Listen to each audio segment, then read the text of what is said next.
Þá óska ég velkomin á 51. fund Íbúaráðs Vesturbæjar. Við erum með nokkra gesti og við fáum þær kynningar í dag, þannig að við skulum bara halda okkur við tímann, byrja strax. Ég hef sett svona tímaramma cirka hálftíma, reynum að halda okkur við 30 mínútur í þessum fyrsta lið, sem breytingar á sálaraðstöðu í Vesturbæjarlaug. Anna Kristín og Helga eru hér með okkur, forstöðumaður Vesturbæjarlaugar og skrifstofustjóri á menningar-, íþrótta- og tómstundasviði. Ég ætla kannski bara að hleypa ykkur af með smá svona framsögu varðandi þessar breytingar. Já, sjáið þið mig? Já.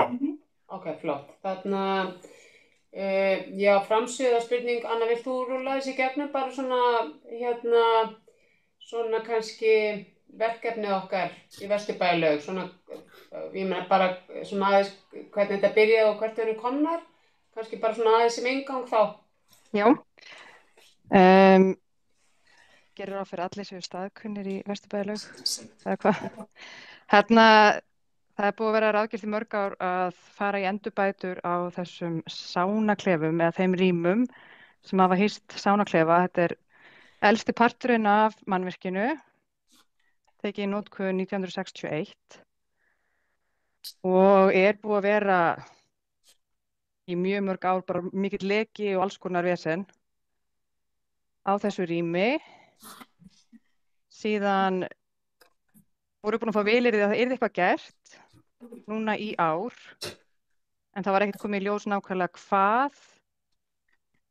Í lok ágúst viðhaldslokun og þá kemur í ljós að kalla sánaklefinn og sánan sjálf var komin í það slæmt ástand að það var ekki hægt að halda henni opinni, og af því að það var búið að ákveða að fara í viðhald á þessum hluta mannvirkis, að þá þótti ekki svara kostnaði að vera að fara í margra milljóna króna endurbætur á einhverju sem ætti að rífa síðan stuttu síðar. Og þegar ég segi rífa, þá það ekki ástæðulausu. Það hefur greinst mygla í þessum rýmum. Og núna þegar það byrjaði að rífa þetta, þá kemur í ljós að þetta ennþá verra heldur en við héldum. Þannig að ástand ekki gott. Og kannski sjónarmið sem við höfum fyrir augum, ég sem forstöðumaður og kannski starfsfólk á okkar sviði, að hugað öryggi og aðgengi. Þannig að það hefur kannski verið það sem við höfum verið að ýta á, og það hefur verið svona gangur, aðgangsleið og svo gangur á milli þessara klefa sem mjög mjór, og svo koma tröppur sikkur megin við lyftu fyrir fólk í hjólastólum, og það eru hvergi fleiri slys en akkúrat í öðrum þessum stiga, og það rakið til þess að fólk sem á leiðinni í útiklefa, það gengur þarna á skónum. Þannig við óskum eftir því að það bætt úr þessari slysahættu og hún í fjarlægð. Og svo höfum við líka, viljum við öryggisins vegna að sánirnar sjálfar verði vaktaðar með myndavélum. Og svo horft til aðgengismála, og þá aðalega verið að horfa á að sé nú rúmt þannig að fólk sem í hjólastólum geti athafnað sig og nýtt þessa aðstöðu eins og aðrir borgarbúar. Svo þetta búið að vera svona pínu fram og aftur hvenær þetta myndi hefjast, þannig að ég var alveg farin að efast að þetta myndi gerast í ár.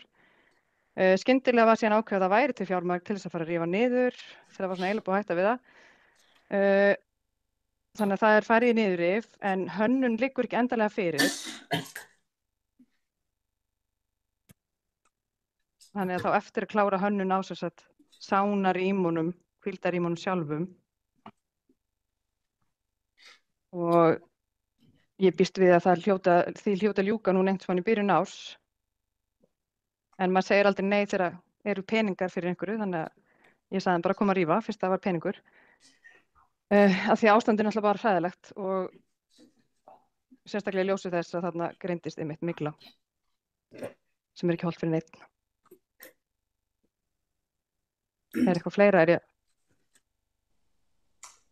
Þarna, og ég þá prjóna við þetta, heyrði ekki í mér örugglega. Jú.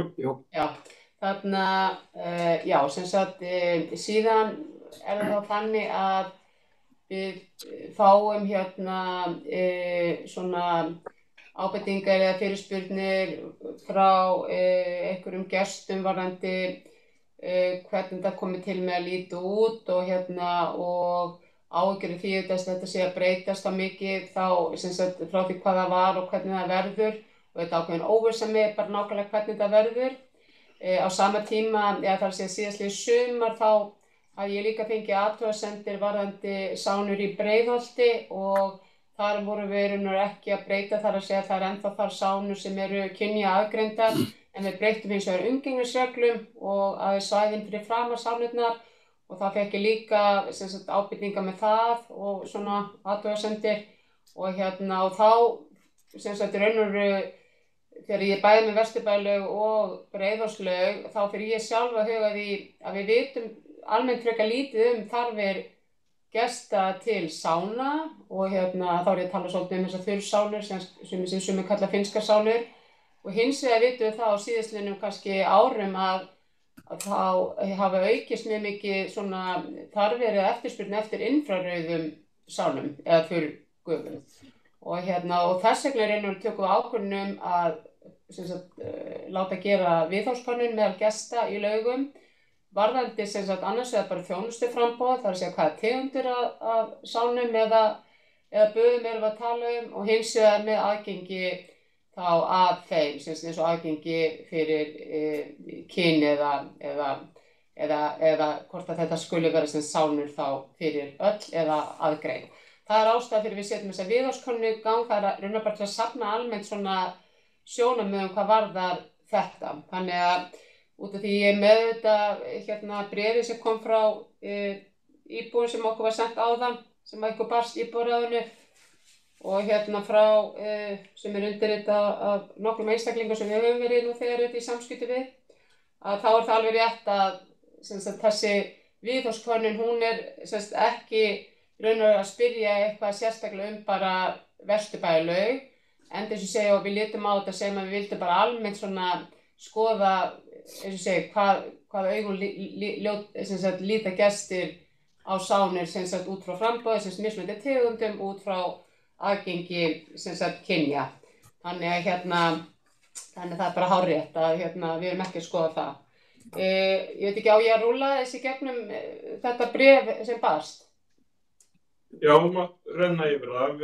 Ég gerði ráð fyrir að við séum búin að lesa þetta og senda ykkur á þitt, en þú getur tekið svona meginpunktana bara þannig að það komið fram.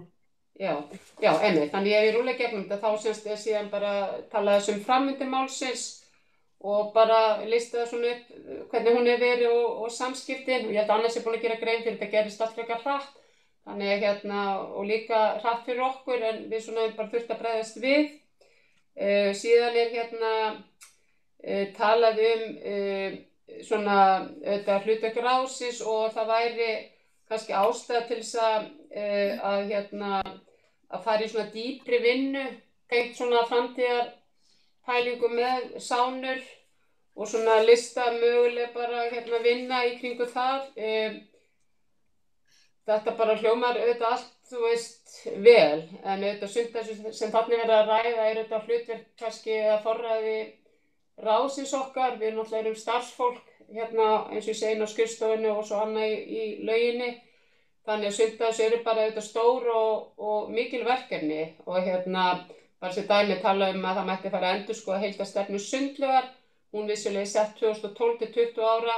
Ég get bara tekið undir að það sé góð hugmynd. Þetta er svolítið langur tími, þú veist, 2012 til þá 2032 og þetta, eins og við veitum, margt sem breytist í samfélögum og margt sem hefur breyst. Þannig ég er bara hreinlega sammála því að það mætti fara að endurskoða hann og þegar svoleiðis vinna fyrir gang með heildstæða stefnumótun til svona langs tíma þá þarf þetta að draga marga hagaðila. Ég myndi nú gera ráð fyrir að þær eru náttúrulega reynt að hafa fulltrúa sem flestra. Ég langar að fá bæta inn einmitt, ég er alveg sammála þessu með að þú þurfa að fara að endurskoða þessa stefnu. Mér langar líka að bæta inn á því það er ótrúlega áhugavert, veist, bara sem forstöðumaður og svona í gegnum starfsfólki inn í lauginni eru búin að heyra svo ótrúlega mismunandi, sumir eru alveg hoppandi glaðir yfir þessu, aðrir alveg í sorgarfasa. Þetta einhvern veginn svo ótrúlega fyndið, þetta starfstæður sem opinn næstu alla daga ársins, rosalega stóran part úr degi og hér kemur alls konar fólk. Og þess vegna var ég svo fagnandi að fá einhvern veginn þessa könnun með hvað fólk vildi í sánum, en kannski þurfti að vera könnun bara fyrir þessa laug. Af því að við heyrum svo ótrúlega ólík sjónarmið og svo erfitt að átta sig. Hvað ríkjandi sjónarmið? En allavega þá, auðvitað þegar við gerum núna þessa viðhorfskönnun, þá náttúrulega getum við skoðað hana eftir laugum. Hún mun lifa út daginn í dag, þannig að svo munum við fara bara í að vinna upp úr henni, þannig að hún mun leggja fyrir niðurstöður, svona formlega greindar niðurstöður þá bara strax áramótin, en við getum þá líka mögulega að séð þetta ólík svör eftir laugum. Þetta verða væntanlega mismunandi svör þar sem að margar laugar sem ekki einu sinni með sánur, þannig að kannski auðvitað sterkari skoðanir þar sem við höfum reynslu af því að vera með sánur eða að vera að horfa á þessi hverfislaug. Og við þurfum þetta að geta sjónarmið beggja, þá meina ég, það klárlega einhverjar þarfir eða einhverjir hópar eða einhverjir markhópar, hvað viljum kalla það, sem að mögulega hafa skoðanir á og vilja hafa sánur kynjaaðgreindar meðan aðrir vilja það ekki. Það eru þessi dæmi það bil 900 heimsóknar daga meðaltali í Vesturbæjarlaug og nú erfitt fyrir mig að segja, ég veit ekki nákvæmlega hversu margir þeirra eru tryggir, en ef það væru 80% yfir 80%, þá svo sem undirskriftalisti sem var safnað þá 15% af tryggum viðskiptavinum Vesturbæjarlaugar. Að vetri til, það eru fleiri gestir á sumrin. Já, þetta bara meðaltali á áskurunni.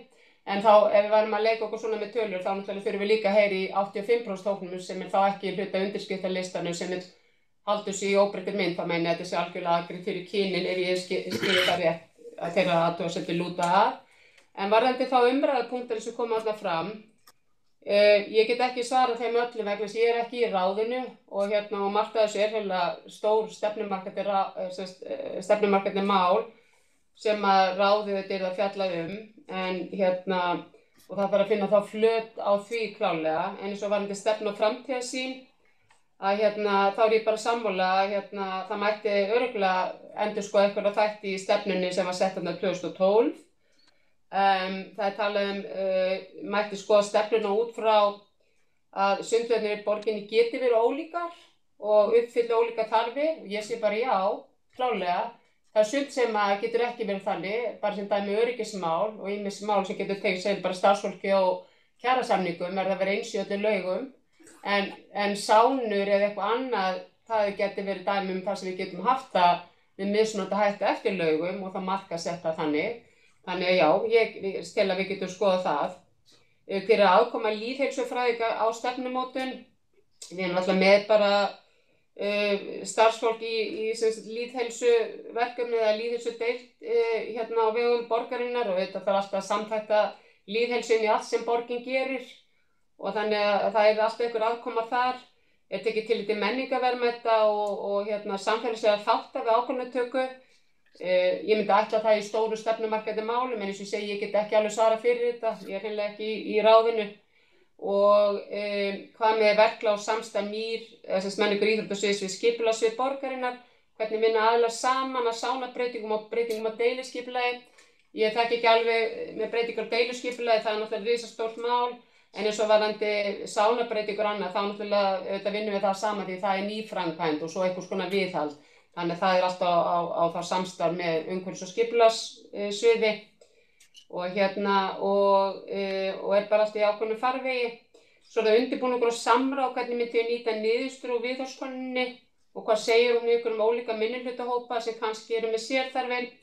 Sko, við ætlum okkur ég mun standa fyrir því að mynda starfshóp sem verður bara eiginlega á vegum þá skrifstofunnar sem að mun þá fara í það að vinna úr könnuninni og ræða hana og fá inn þá frekari sjónarmið, þannig að ég mun reyna að skipa þá fulltrúa fyrir þá einhvers konar markhópa til að taka þátt í svona, eins og ég segja, bara að draga saman einhver svona niðurstöðu sem við gætum þá mögulega lagt fyrir ráði upp og þá hvernig mætti vinna þetta þá svona til framtíðar ef við erum að kalla eftir að fara í stefnumótun og aðra vinnu, því stefnumótun vinna rosalega getur verið þungt og langt ferli vegna þess að það þarf að vanda vel til á meðan að ég sé fyrir mér að þessi hópur sem myndi vinna úr sem viðhorfskönnun og einnig fá sjónarmið svona helstu markhópa sundlaugana myndi skila sér í febrúar.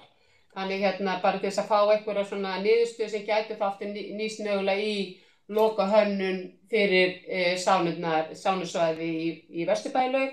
Þannig ég tel að það væri góð tillaga þó að sé margt sem mjög gott í þessum punktum hvað varðar framtíðina. Nú síðan talað að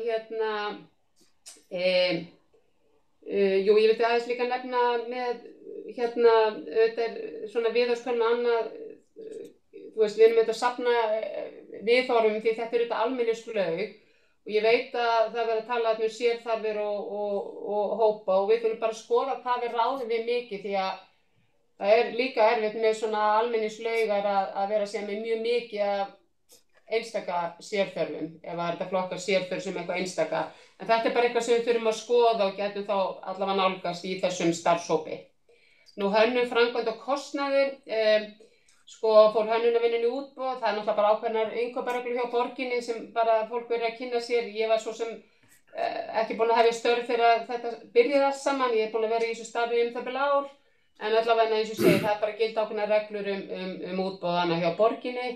Hvernig verður hugsað fyrir viðhald í framhaldinu, það náttúrulega bara alltaf gerð viðhaldsáætlun og það bara samstarf á hverja sundlaugar viðhaldsteymi borgarinnar sem á vegum umhverfis- og skipulagssviðs, búið að skoða ólíka sviðsmyndir.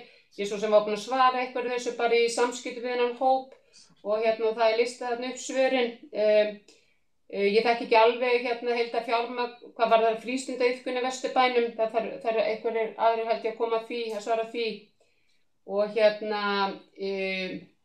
og síðan talað þetta á áfangaskipta verkefninu ef það væri einhver önnur lausn sem krefðist meira fjármagns. Það allt hægt en þá þyrfti það bara að fara fyrir fjárhagsáætlun borgarinnar og vera þá einhvern veginn skipulagt til næstu ára.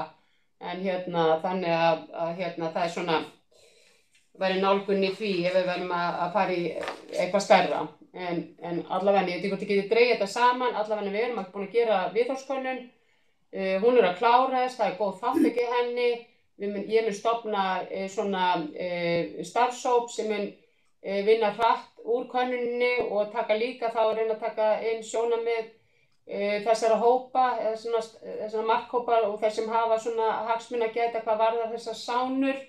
Og við munum þá koma með einhverja niðurstöðu sem væri þetta að leggja fyrir ráðið til að ráðið geti þá metið með svona kannski framtíðar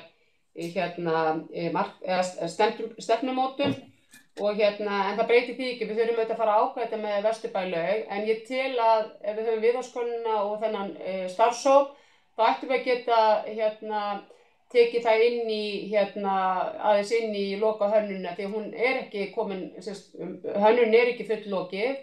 Og við gætum þá tekið tillit til vonandi einhverju sjónarmið sem komið fram í gegnum þetta. Já, þannig ég er búin svona held ég rúlla yfir það helsta í bréfinu. Takk fyrir það. Bjarni búin að skrifa á mælaskrá. Kannski tvær spurningar aðalega. Ef aðstæðan var svona slæm, okkur var þá ekki búin að loka fyrir? Þetta er alltaf bara að koma í ljós fyrir ekki á núna, náttúrulega þegar við byrjum að opna þetta. Okay. Við lokuðum Kallasánunni. Af því það var ljós þegar hún var skoðuð. Við heldum hvernig svona leit betur út, svona ytri ásýnd. En svo kom í ljós bara leið og þau byrja að rífa að hún bara jafn viðbjóðsleg. Okay. En það var ekkert vitað hvenær megin að hún væri orðin svona, já. En í ljósið sem ég veit núna þá, þú veist, hefði ég lokaðum báðum. Mögulega lokaðum báðum í ágúst þegar ég vita að ástandið væri svona slæmt hvenær megin líka. Og hvað svo tímalínan? Nú talum við ekki búið að klára lokahönnun. Hvað það næstu skref? Vantar að klára lokahönnun og... Einu sem ég veit það vantar að klára lokahönnun. Ég veit ekki hvenær hún tilbúin. En það var fjármagn núna á þessu ári til að klára að byrja niðurrif og klára það vondi. Þeir ætlaði að vera að rífa með múrbrot og vesen út vikuna, alltaf að hvíla hans yfir jólin, þannig að fólk getur komist inn í sund. En svo hvað ég veit á morgun einhverja nánari tímalínu inn í nýtt ár varandi niðurrif. En það var einhvern veginn ráðgert að það væri kannski, því myndi ljúka núna bara í loki janúar eða miðjan janúar. Þá er spurning hvort það standi allt autt. Hvenær í rauninni uppbygging hefst, ég veit það ekki. En það gæti verið ráð að heyra mögulega í verkefnastjóranum, undir Halla, umhverfisskipulagssviði. Kannski veit meira en ég. Já, okkur vantar semst aðeins tímalínuna, en varðandi þá segja að geta komið með einhvers konar tillögu að loka hönnun á þessu svæði sem væri þá hægt að sýna og hafa það aðgengilegt fyrir viðskiptavinni, þannig þeir sjáu þá hvað er fyrirhuguð pæling upp á það svona hvað á að verða. Þá væri mjög æskilegt að myndum, já, sem sagt, stofna þennan, ég myndi skipa þá eða fá einhverja fulltrúa inn í þennan hóp sem myndi vinna með þessa viðhorfskönnun. Við höfum ætla að leggja fyrir einhverja svona niðurstöður því í febrúar og þá var þetta að sjá hvernig það myndi þá hafa áhrif á eða verði að taka tillit til þess í loka hönnuninni. Þannig að ef við réðum einhverju þá var þetta kannski tímalínan en við værum bara að vinna með þessi gögn og þennan hóp og síðan lagi fyrir þá einhver niðurstaða með loka hönnun í febrúar. En við þurfum auðvitað að heyra þess betur í umhverfis- og skipulagssviði því að eins og maður lýsir áðan þá þetta kannski búið að gerast allt mjög hratt og við höfum bara eftir að dýpka þessu umræðan þá tímalínu á uppbyggingarfasanum. Takk. Ásta. Já. Takk kærlega fyrir þetta, Ásta Olga ég og ein af þeim sem skrifa undir bréfið. Sæl. Sæl og hef átt í samskiptum við ykkur. Takk fyrir svörin og þessa umfjöllun og takk fyrir að taka upp málið Já, bara frábært með viðhorfskönnunina og starfshópinn. Manni finnst þetta eins og þetta sé svona fyrsta skrefið. Það sem kannski að gerast að þið eru að tala að hlutina sem við erum að biðja myndi taka svo langan tíma og auðvitað vill maður ekki vera að tefja því nú búið að taka sánuna þannig að það væri ekki gaman fyrir íbúi í Vesturbænum að vera ekki með neina sánu í mörg ára því það er eitthvað stefnumótun að vinna í gangi en við erum alltaf átt okkur á því af hverju við erum hér það út af því að viðhaldinum var ekki seint í taka tíð og það var ekki gert þetta lengri tímaplan fyrir Vesturbæina og ég veit að ykkur finnst það jafn leiðilegt á okkur. En málið hvernig getum við samt komið einhvern veginn á móts við okkur í staðinn fyrir að gera þá bara það sem að gengur hraðast og örugglegast eins og nálgunin virðist svolítið vera núna. Getum við, það er flott að verði þá starfshópur, hægt að hafa samráðshóp samt með í starfshópnum, hægt að fá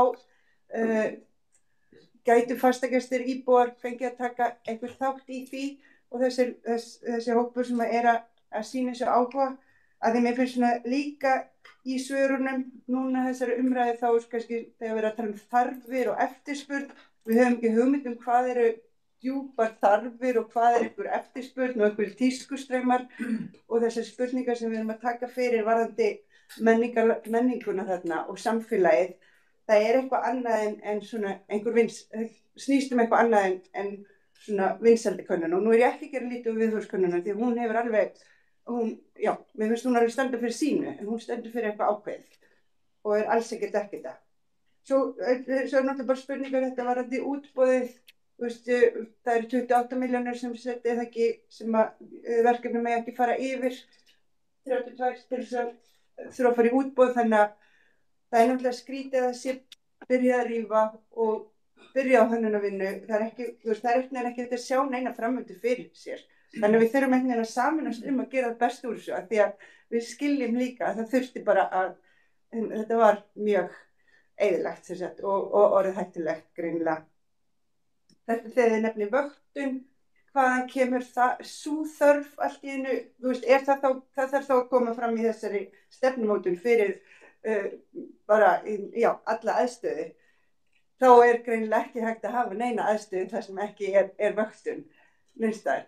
Þannig að mér finnst það líka skrítið að það sé einhvern veginn krafa að það sé vöktun í öllum sánum af því það hafa verið kynjaskiptar sánur hingað til í okkar samfélagi þannig að ef það orðið ný krafa þá þarf það einhvers staðar að taka það bara sérstaklega fyrir líka. Þannig að það alls konar svona í þessu, það eru kröfur, það eru þarfir, það eru eftirspurn, það eru vinsemdir og tískustraumar. Mér langar bara að við gefum okkur virkilega tíma, þetta er það mikil gæði sem er í húfi fyrir ákveðna hópa, bæði þá hópa sem að eiga von að fá ekki kynskiptar sánur og þau sem að er að leitast eftir því. Þannig að það er mikið í húfi og við verðum að vanda okkur þótt að þannig hvernig gerum við það? Það er svona Gerum við það? Já, ég bara vil velta því fram, hvernig getum við sameinast að reyna að gera það besta úr því sem komið er? Má ég koma með Já. Já, ég veit ekki hvort ég vilja svara þessu fyrst, ég heiti Guja Dögg og er hérna í hópnum sem að eins og fleiri brádóttir þegar var lokað frá degi til dags og auðvitað, ég get alveg tekið undir það þessar sánungur komur í hörmulegt ástand, báðum mig, það þurfti nú engan sérfræðing til að sjá það. En það sem kannski mér finnst svona athyglisverðast og kannski verst í þessu er að það er ekki tekið, sko, og ég er ekkert inn í neinum stjórnsýslu lögum, en ég get ekki ímyndað mér að þetta sé eitthvað verklag sem er til eftirbreytni eða jafnvel lögleg að bara vaða í svona framkvæmdir án þess að kynna nokkur staðar neitt sem framundan er. Og ef að þetta snýst að einhverjum pening fyrir áramót eða eitthvað svona reddingar, þá er það bara eitthvað sem þarf að leysa öðruvísi. Það er allt í lagi að loka sem sánum meðan teknir eru ákvarðana, meðan er hannað, meðan eru bara farið eftir lýðræðislegum og stjórnsýslulögum bara ferlum. Þetta er svo, það veit enginn hvað er að gerast, auðvitað vilja allir fá æðislegt og nýtt og infrarautt og hvað veit ég, en veit einhver hvað hann er að missa. Þetta er eitthvað svo loftkennt og svo lítið skýrt hvað er verið að gera og hvaða bara fjárhagsrammi er í gangi, á hvaða forsendum eru hönnuðir valdir. Mér finnst bara ofsalega margt í þessu sem krefst þessi útskýrt betur bara fyrir okkur sem bara borgurum í lýðræðis samfélagi. Og ég veit ekki hvort það stendur til eða hvort að það var einhvern veginn bara meiningin að þetta er bara skóplað út fyrir jól og svo lengist jólinni og þeir eins og vitið allar svona framkvæmdir að taka lengri tíma. Ég held að allir átti sig á því það þarf að loka meðan er að gera eitthvað. En maður veit ekkert hvað er í gangi og hvað verður. Það eykur ekki alveg á trúna á, þú veist, hvaðan koma þessar ákvarðanir og hvað er verið að gera og hvernig endur þetta. Þannig að þetta er svona ákveðnar áhyggjur og svona pínu reiði held ég sem að við bara rispuðum upp 100 manns á 3-4 dögum undirskrift og það var bara á Facebook, við gerðum ekkert sérstætt fyrir, við höfum sennilega getað rispað tölur fleiri að við legið í því og það er ekkert allir á Facebook heldur, fullt af fólki sem er ekkert á þessum meilum, þetta var bara svona test. Þannig að mér finnst ofsalega margt í húfi sem að er ekki verið að svara og kannski ekki endilega verið að sýna hvað er verið að fara. En getið tekið undir þær áhyggjur og hvað? Ég ætla líka að hleypa Björgjöfa og svo fá ég að svara á þeir. Sæmur og takk fyrir að hafa hann fund. Ég bjó lengi í Finnlandi og Finnar, þeir reka kynjað sánur í sinni sundlögum og ég meina Finnland myndi bara fara í verkfall ef það myndi fara eitthvað að breyta því. Þannig að mér finnst alltaf lélegt að geta ekki, ég held að séu bara kynjað sánur í 2 sundlögum á höfuðborgarsvæðinu og þetta er alltaf lélegt að geta ekki haft þann valkost fyrir þá sem það vilja. Það er bara miklu yndislegra að vera allsber í finnskri sánu eftir henni Sundborg. Sér annar, sem að ég bara svona til íhugunar. Sko rými fyrir öll, eða rými fyrir alla, þýðir rými fyrir karla. Og það eru konur í okkar samfélagi sem að þurfa kynja rými, bara það sem eru bara konur. Þannig að þeim líður bara ekki vel, þú veist, í svona rýmum með karlmönnum og ég held að þurfi að vera einhver rými sem að taka tillit til þess. Jú, það eru kannski sérþarfir, en ég meina það er helmingur þýðisins og það sem að ég myndi stinga upp á bara sem lausn, af því þetta er komin í hnút, er að bara við erum með stóra lóð í Vesturbænum, byggja bara henda snöggvast 2 sánum út á lóð, einni infrarauðri og einni finskri, sem eru nógu stórar til að geta rúmað öll kyn, af því að svoleiðis sánur þurfa að vera stærri heldur en kynjaðar. Og síðan bara slaka eins á og vinna hitt í róleitunum, af því að þetta snýst ekki bara sánirnar, þetta snýst líka kyrrðar búningsherbergi og það er fólk sem er með viðkvæmt taugakerfi, það er fólk sem þarf bara húsmæðraorlof eða feðraorlof bara frá krakkum. Það er bara huggulegt að geta farið inn í búningsherbergi, þó maður sé ekki að fara í sánu, sem getur bara verið án barna, þú veist, og börn séu yndisleg, þá, þú veist, eru oft þessi hljóð að háa tíðninni sem að fólk þarf bara smá hvíld frá og það eru margir sem að nota þessi búningskerfi, búningsklefa, út af því og þú veist, og það hjálpar, þú veist, þá spurðum við í lýðheilsu, bara fólk getur farið eitthvað og slakað á þið og það er alveg bara ákveðið gæði í því. Síðan er þetta líka bara spurning baðminningu, þú veist, að það er bara gott að hafa allskyns laugar og fólk í Vesturbænum er bara sátt þetta á þessu og síðan eru allt til að bæta við innfærurinni sánu en ekki á kostnað þessa, myndi ég segja.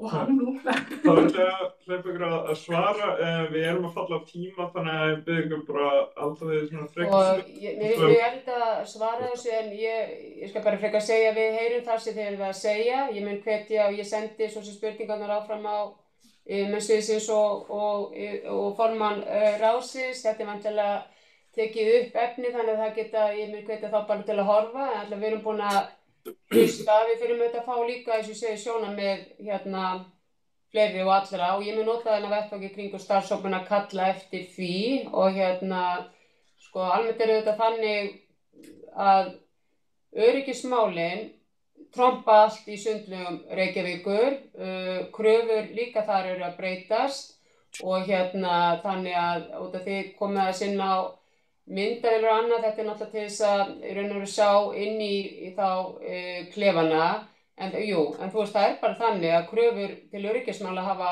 líka breyst og þannig að ef það verða atvik eitthvað og fólk getur verið eitt inni í þessum sánum í miklum hita og þá þessu öryggisnappur eitthvað annað það getur eitthvað gerst og við erum augu alltaf á öryggismyndavélunum, þannig klárlega það er alveg hárrétt hjá okkur, það þarf auðvitað að taka tillit til þess alveg svo kröfur aðgengi fatlaðra eru alltaf í dag en það voru fyrir 10, 20, 30, 40 árum síðan og hvað þá fyrir að lögin var tekin í notkun.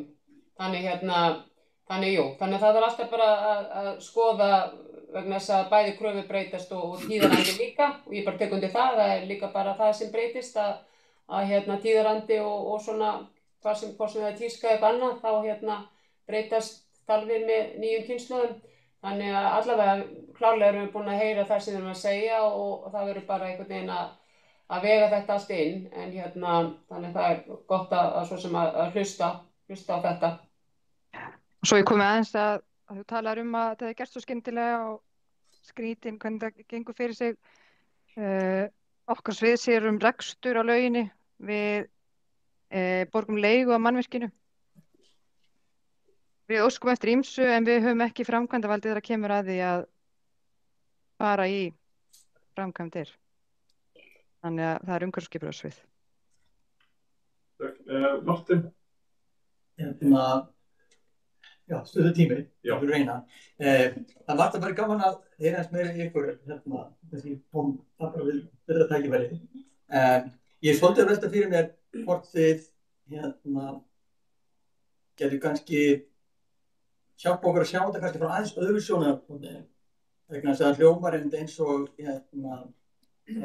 það sé svona suboptimal og engum hafi fundist þetta fara alveg eins og best hefur á kosið og annarkvæmst þú nefndir að þarna hefði svona þú er ekki búist við að það fengist fjármagn í þetta sem þegar kemur fjármagn þá einhvern veginn ekki segja neður ég skil fullkomlega það sjónarmið og þá velti ég svona fyrir mér hvort að einmitt þetta ferli sé kannski á einhvern hátt sem að búið til svona vandamál án þess að það sé stefnt að því og væri gaman að heyra svona ykkar sjónarhorn og upplifun hvort það mætti, hvort frá ykkar dægundinum sé að það mætti breyta til dæmis með þetta með bara að því séðan reksturinn sem var einhver framkvæmdir og þá er ég mest að fyrir mér til dæmis hvort þetta ferli hefði átt að fara á stað fyrir áður en að fjármagnið fékkst það var búið ákveðið að það þurfti að gera eitthvað og það er ekki til fjármagn strax fyrir því að rífa en hvort að þetta hönnunar samráðs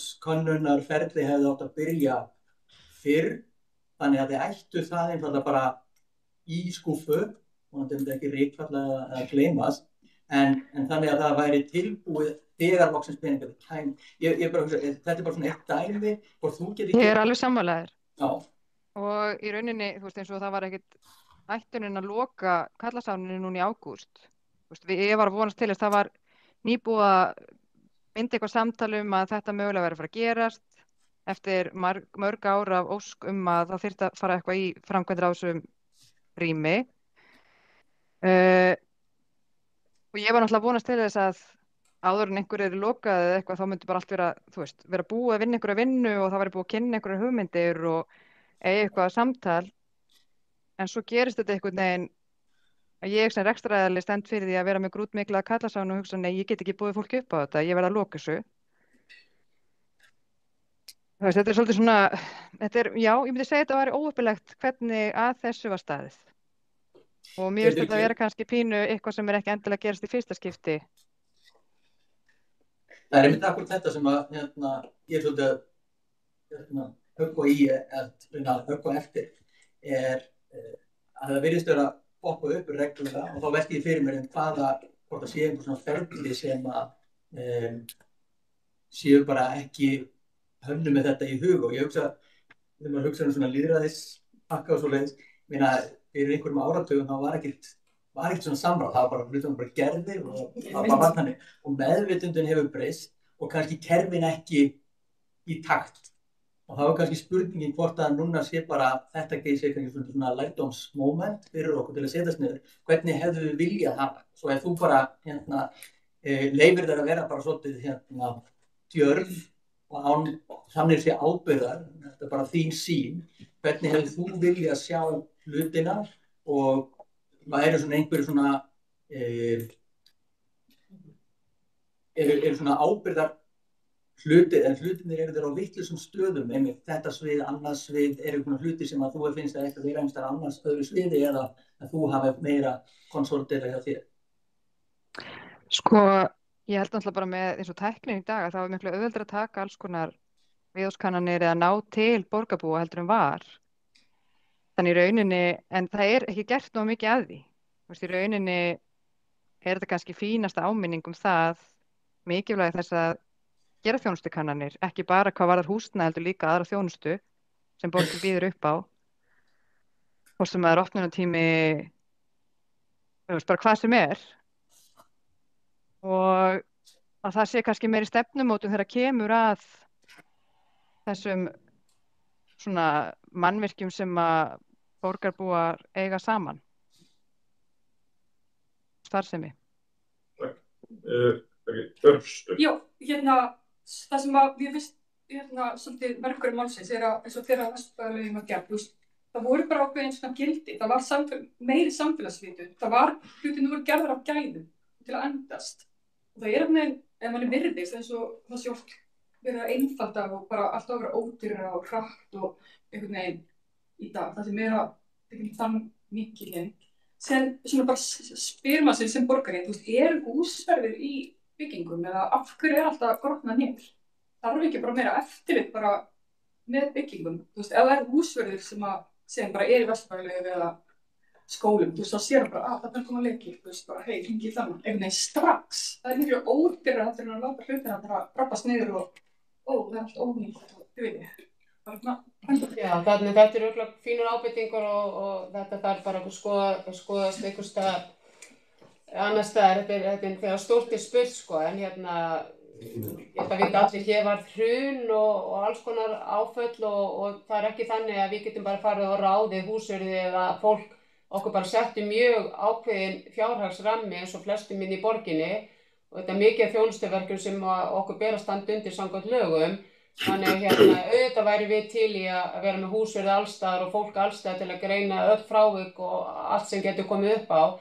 En þetta er ekki alveg svoleiðis og en enga síður sko, þá vitum við það, ég held að segja, viti það allir að eftir hrun þurfti að minnka fjármagn það fór meira fjármagn í fólki heldur en byggingar og það þarf ekki annað að tala um skóla og leikskóla og aðra byggingar. Þannig að en þessi hluti vissilega er byggður 60 og þó svo að við viljum auðvitað vinna faglega og viljum öll vera fagleg að starfa milli sviða og vinna skipulega og taka tillit til þarfa og hanna fungerandi byggingar, þá stundum gerist það samt að við rífum eitthvað niður og það kemur eitthvað ljós sem við áttum ekki von á, sem var bara hulið. Þetta getur líka gerst bara heima hjá mann þegar maður skiptir í sturtu, sko. Þannig stundum verðum við að bregðast við bara 1, 2, 3 til þess að fara í þannig verkefni þau eru aðkallandi til þess að fyrirbyggja frekara tjón. Þannig auðvitað getur þetta verið alls konar, jú, og langtíma verkefni þarf að vinna og huga vel að, en stundum kemur eitthvað upp á sem verðum að bregðast strax við.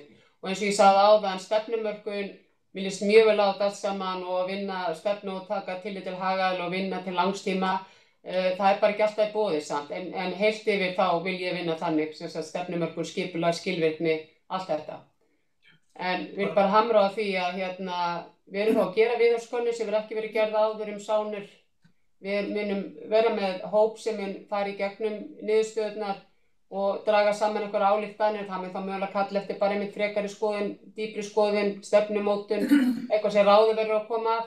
En við byrjum þá með eitthvað sem getum unnið strax með og getum mögulega nýst okkur í lokahönnun ef það reynir á það. Það skýrist þá líka þegar við förum að sjá inn í svona fjárhagslandslagi næsta árs og það næsta. Takk fyrir það. Þó svo að tíminn okkar er runnin út, þá er þetta samtal ekki lokið, þannig að ég gerir ráð fyrir að þið Helga og Anna Kristín eru alveg tilbúnar að fá ábendingar frá í tölvupósti eða öðruvísi á næstunni líka. Þannig að bara að halda áfram að koma ábendingar. Nei, velkomin. Og við munum örugglega að biðja eitthvað fulltrúa frá íbúðarráðinu ykkur að taka þátt í þessum starfshópi og sem á fulltrúa frá öðrum, þannig við þurfum að vera í einhverju samskiptum með val á þeim aðila eða í fleirtölu þar að segja. Frábært, hljómvel. Takk fyrir það.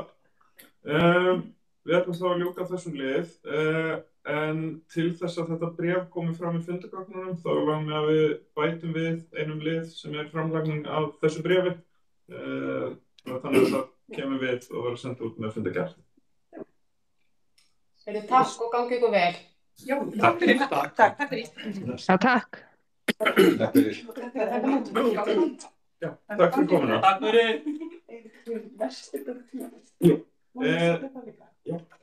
Næsti liður á dagskrá er Vesturbögt. Það er Örn Kjartansson frá F-Grefur Fastningaþróun hérna. Velkomin. Hvað viltu vera? Já, bara alveg saman, bara einhvers staðar svona. Og gott skal bara vera hérna. Það skal ég hreinsa bílinn hérna. Bra. Fyrir dótinu. Já, það er spurning hvort þú sért. Já, svona á hlið. Ég skal bæra mig verkið. Tekið upp. Já, það er eitthvað þetta. Takk fyrir. Já. Takk fyrir.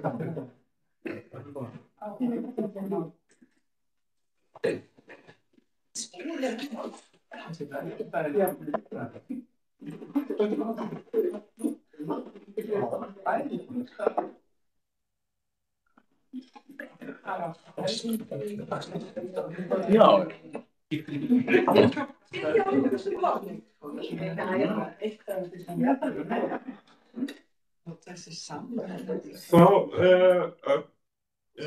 viltu kannski segja okkur aðeins frá verkefnum á Vesturbögt og bara hvað við erum til dött og svona og svo gerir ráð fyrir að séum afklæðna með einhver spurningar. Já, þið þekkið nú kannski dóttir verkefnið frá fyrir tímum.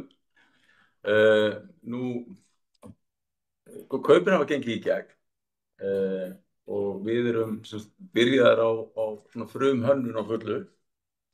Við erum bara að fara að byggja það deiliskipulag sem var samþykkt og borgin bjó til og var samþykkt á síðasta ári.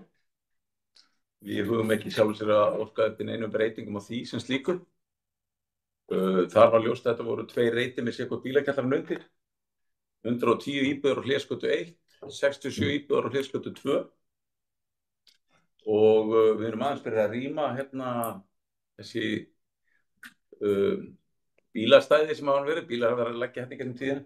Þannig að við höfum verið að rýma það til þess að bora svona borholur til þess að gera jarðtækniskýrslu á jarðveginum og annars sem þarf að skila inn til þess að geta hugsanlega að byrja framkvæmdir. Og við erum að vonast til að geta byrjað á Hlérsgötu 1, stærri reitnum, hugsanlega mars-apríl. Við erum 1. apríl sem skóflustungu, bara svona allt í platt í dag. En við erum að vonast til að það geti gengið eftir. Það fyrir þetta eftir við skilum í fyrirspurnum teikningu til borgarinnar og allt þetta í því. Þannig að þetta er svona, já, gangurinn í þessu. Við ætlum að reyna fara hratt af stað og byggja þetta í samfellu. Það verður kannski 3 til 5 mánuður á milli reitanna að taka í uppbyggingunni. Það segja yfir í reitnum sem nær slíknum. Þannig að það svona staðan í sér stuttum orðum.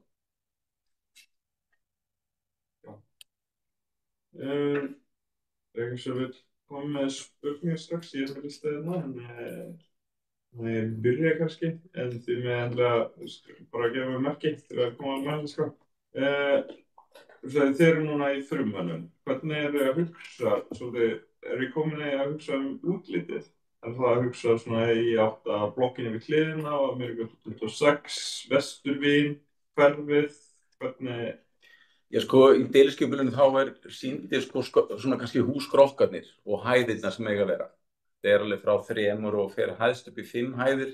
Á hornunum má segja kannski vestast, næsta sem að báturinn liggur inn í hafnarmynninu. Þannig að það alveg ljóst og það þetta segir líka í deiliskipulaginu þaklagið, þetta eru flöt þök á þessum húsum.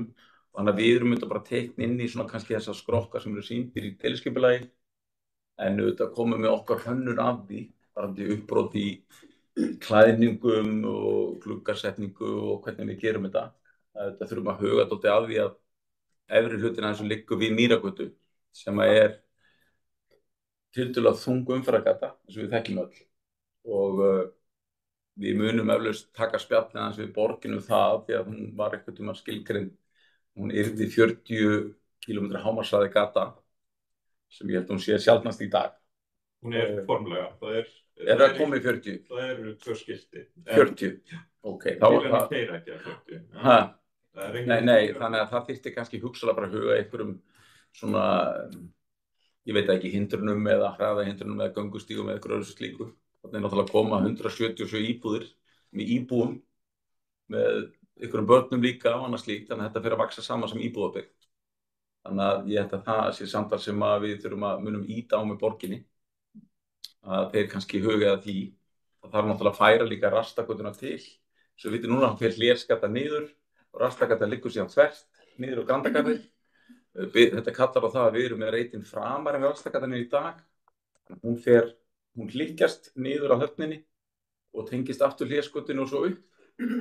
Þetta erum við auðvitað að íta á líka að borgin byrja að undirbúa.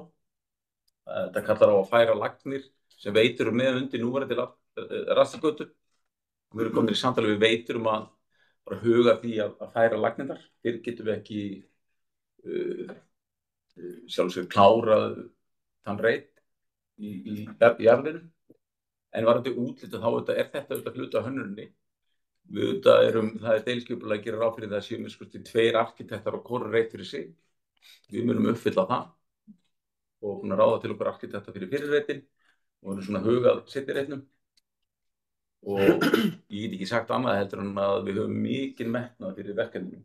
Þetta einstakur staður. Ég hef kallað þetta síðasta þéttingarreitin hérna niður í bæ, sem bara frábært tækifæri. Og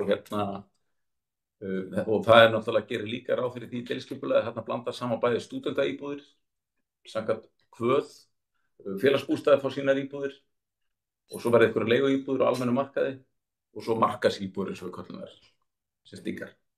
Þannig að ég held að þetta ekki líka bara ágætt splöndun á fólki sem heldur bara gott. Það komst líka inn á þetta með kvöð. Það var á tímabili kvöð leikskóla sem tekið út vegna athugasemdir heilbrigðiseftirlitsins og þá aðalega út af mengun frá Mýragötu. En ef við myndum ná að gera eitthvað við götuna, verður þið opnir líka fyrir að skoða það? Það bara fyrir utan þeirra lóðareita sem við erum að kaupa. Við eigum ekkert í því borgarlandi sem að sá leikskóla var teiknaður inn á. Það ekki einu svona í lóð í dag, það borgarland. Þannig að það ekki einu svona búið að búa til lóðina hvað þá skilgreinina. En við höfum sjálfsög bara ekkert það að segja í sjálfu sér, sko. Þannig að eina sem ég get sagt að við ætlum líka að fá kannski borgarhönnu að því að skoða með þá lóð sem á að vera grænt svæði í framhaldinu og eins líka svæði milli Slipsins og Hlérsgötu 2. Því Slippurinn nú sko á skilgreindu lóð Faxaflóahafna en svo hann með aðeins meir en það sem eiginlega hálfgerður ruslahaugur meðfram hlérskötunni hérna niður á byggingarréttnum. Það bara ægir öllu saman, bara alls konar hluti sem verða margar ára sögu Sleipsins. Það væri gaman að skoða hvort það mætti ekki leiðrétta þetta eins og búa kannski til eitthvað skemmtilega borgarhönnun utan að breyta. Má ég aðeins bara, þú segir að leikskólalóðir, þessi leikskólinn sé utan ykkar reits. Já. En að deiliskipulaginu, það var samt leikskólalóðin utan reitsins. En inn á deiliskipulaginu, þar hliðina, þar skrifað leikskóli fyrsta árið. Það örugglega skipulag áður. En nýtt deiliskipulag? Ha? Nýtt deiliskipulag? Já, það nýtt deiliskipulag sem leikskólinn datt út. Hvað meinar þetta? Þetta dagsett 21. mars 2024. Ég sé ekki hvað þú ert að horfa á, þannig að ég bara... Það bara núna skipulega sjá, Þetta er mér sem ekki hluti af uppbyggingunni núna, og ekki inn á deiliskipulaginu. Veistu frá, hvenær þessi deiliskipulagsbreyting var gerð? Mér finnst það að vera merkt frekar 23, eða kannski staðfest 24. Ég er bara að hjálpa þetta að horfa á, ég Þú séð ekki það? Þetta er inn á skipulagssjónni. Já. Hérna Vesturbyggð. Já. Hérna skjalið. Nei, já, það færa þig yfir á þennan hluta. Já. Þú ert á hlutanum sem var áður. Þetta er nýja. Breytt deiliskipulag. Já, það fyrir. Já. En við þá já, punkturinn bara hvað breytingin en þið eru ennþá með því raunir bara þennan appelsínu litaða reit hérna. Já, þetta er bara, þessi punkturlína tiltekið svæði sem að breytingar á deiliskipulaginu tiltekið til. En þið eru lóðmörkin okkar er alveg þétt upp á byggingunni. Já. Sem slíkri. Þú sjáðu þú flettir upp hérna, niður hérna, þá fer að sjá byggingarbreytina og annað slíkt þarna. Þannig að þetta er bara algjörlega utan við núverandi samþykkta deiliskipulagi. Takk fyrir þetta. Þarna duttu líka út þessi raðar sem átti að vera í miðjum reitnum, ef þið munið eftir því. Samtrygging bílakjallarna var þarna í fyrri hugmyndum. En þetta er sem sagt þar sem núna eru þar sem er búið að gera það af svæðið sem byggingarreiturinn. Ekki nákvæmlega, við bara ýttum bílum til og reyndum að koma okkur fyrir. Þú veist, við eigum eftir að girða svæðið alveglega af. Við vildum ekki vera að setja girðingar núna. Það er eitthvað nærfínt þegar við byrjum. Það er flunga og alls konar, þannig að þetta er alveg til að halda bílum frá þar sem við þurfum að gera eitthvað. Við munum náttúrulega að loka rastagötunni þegar við girðum svæðið af.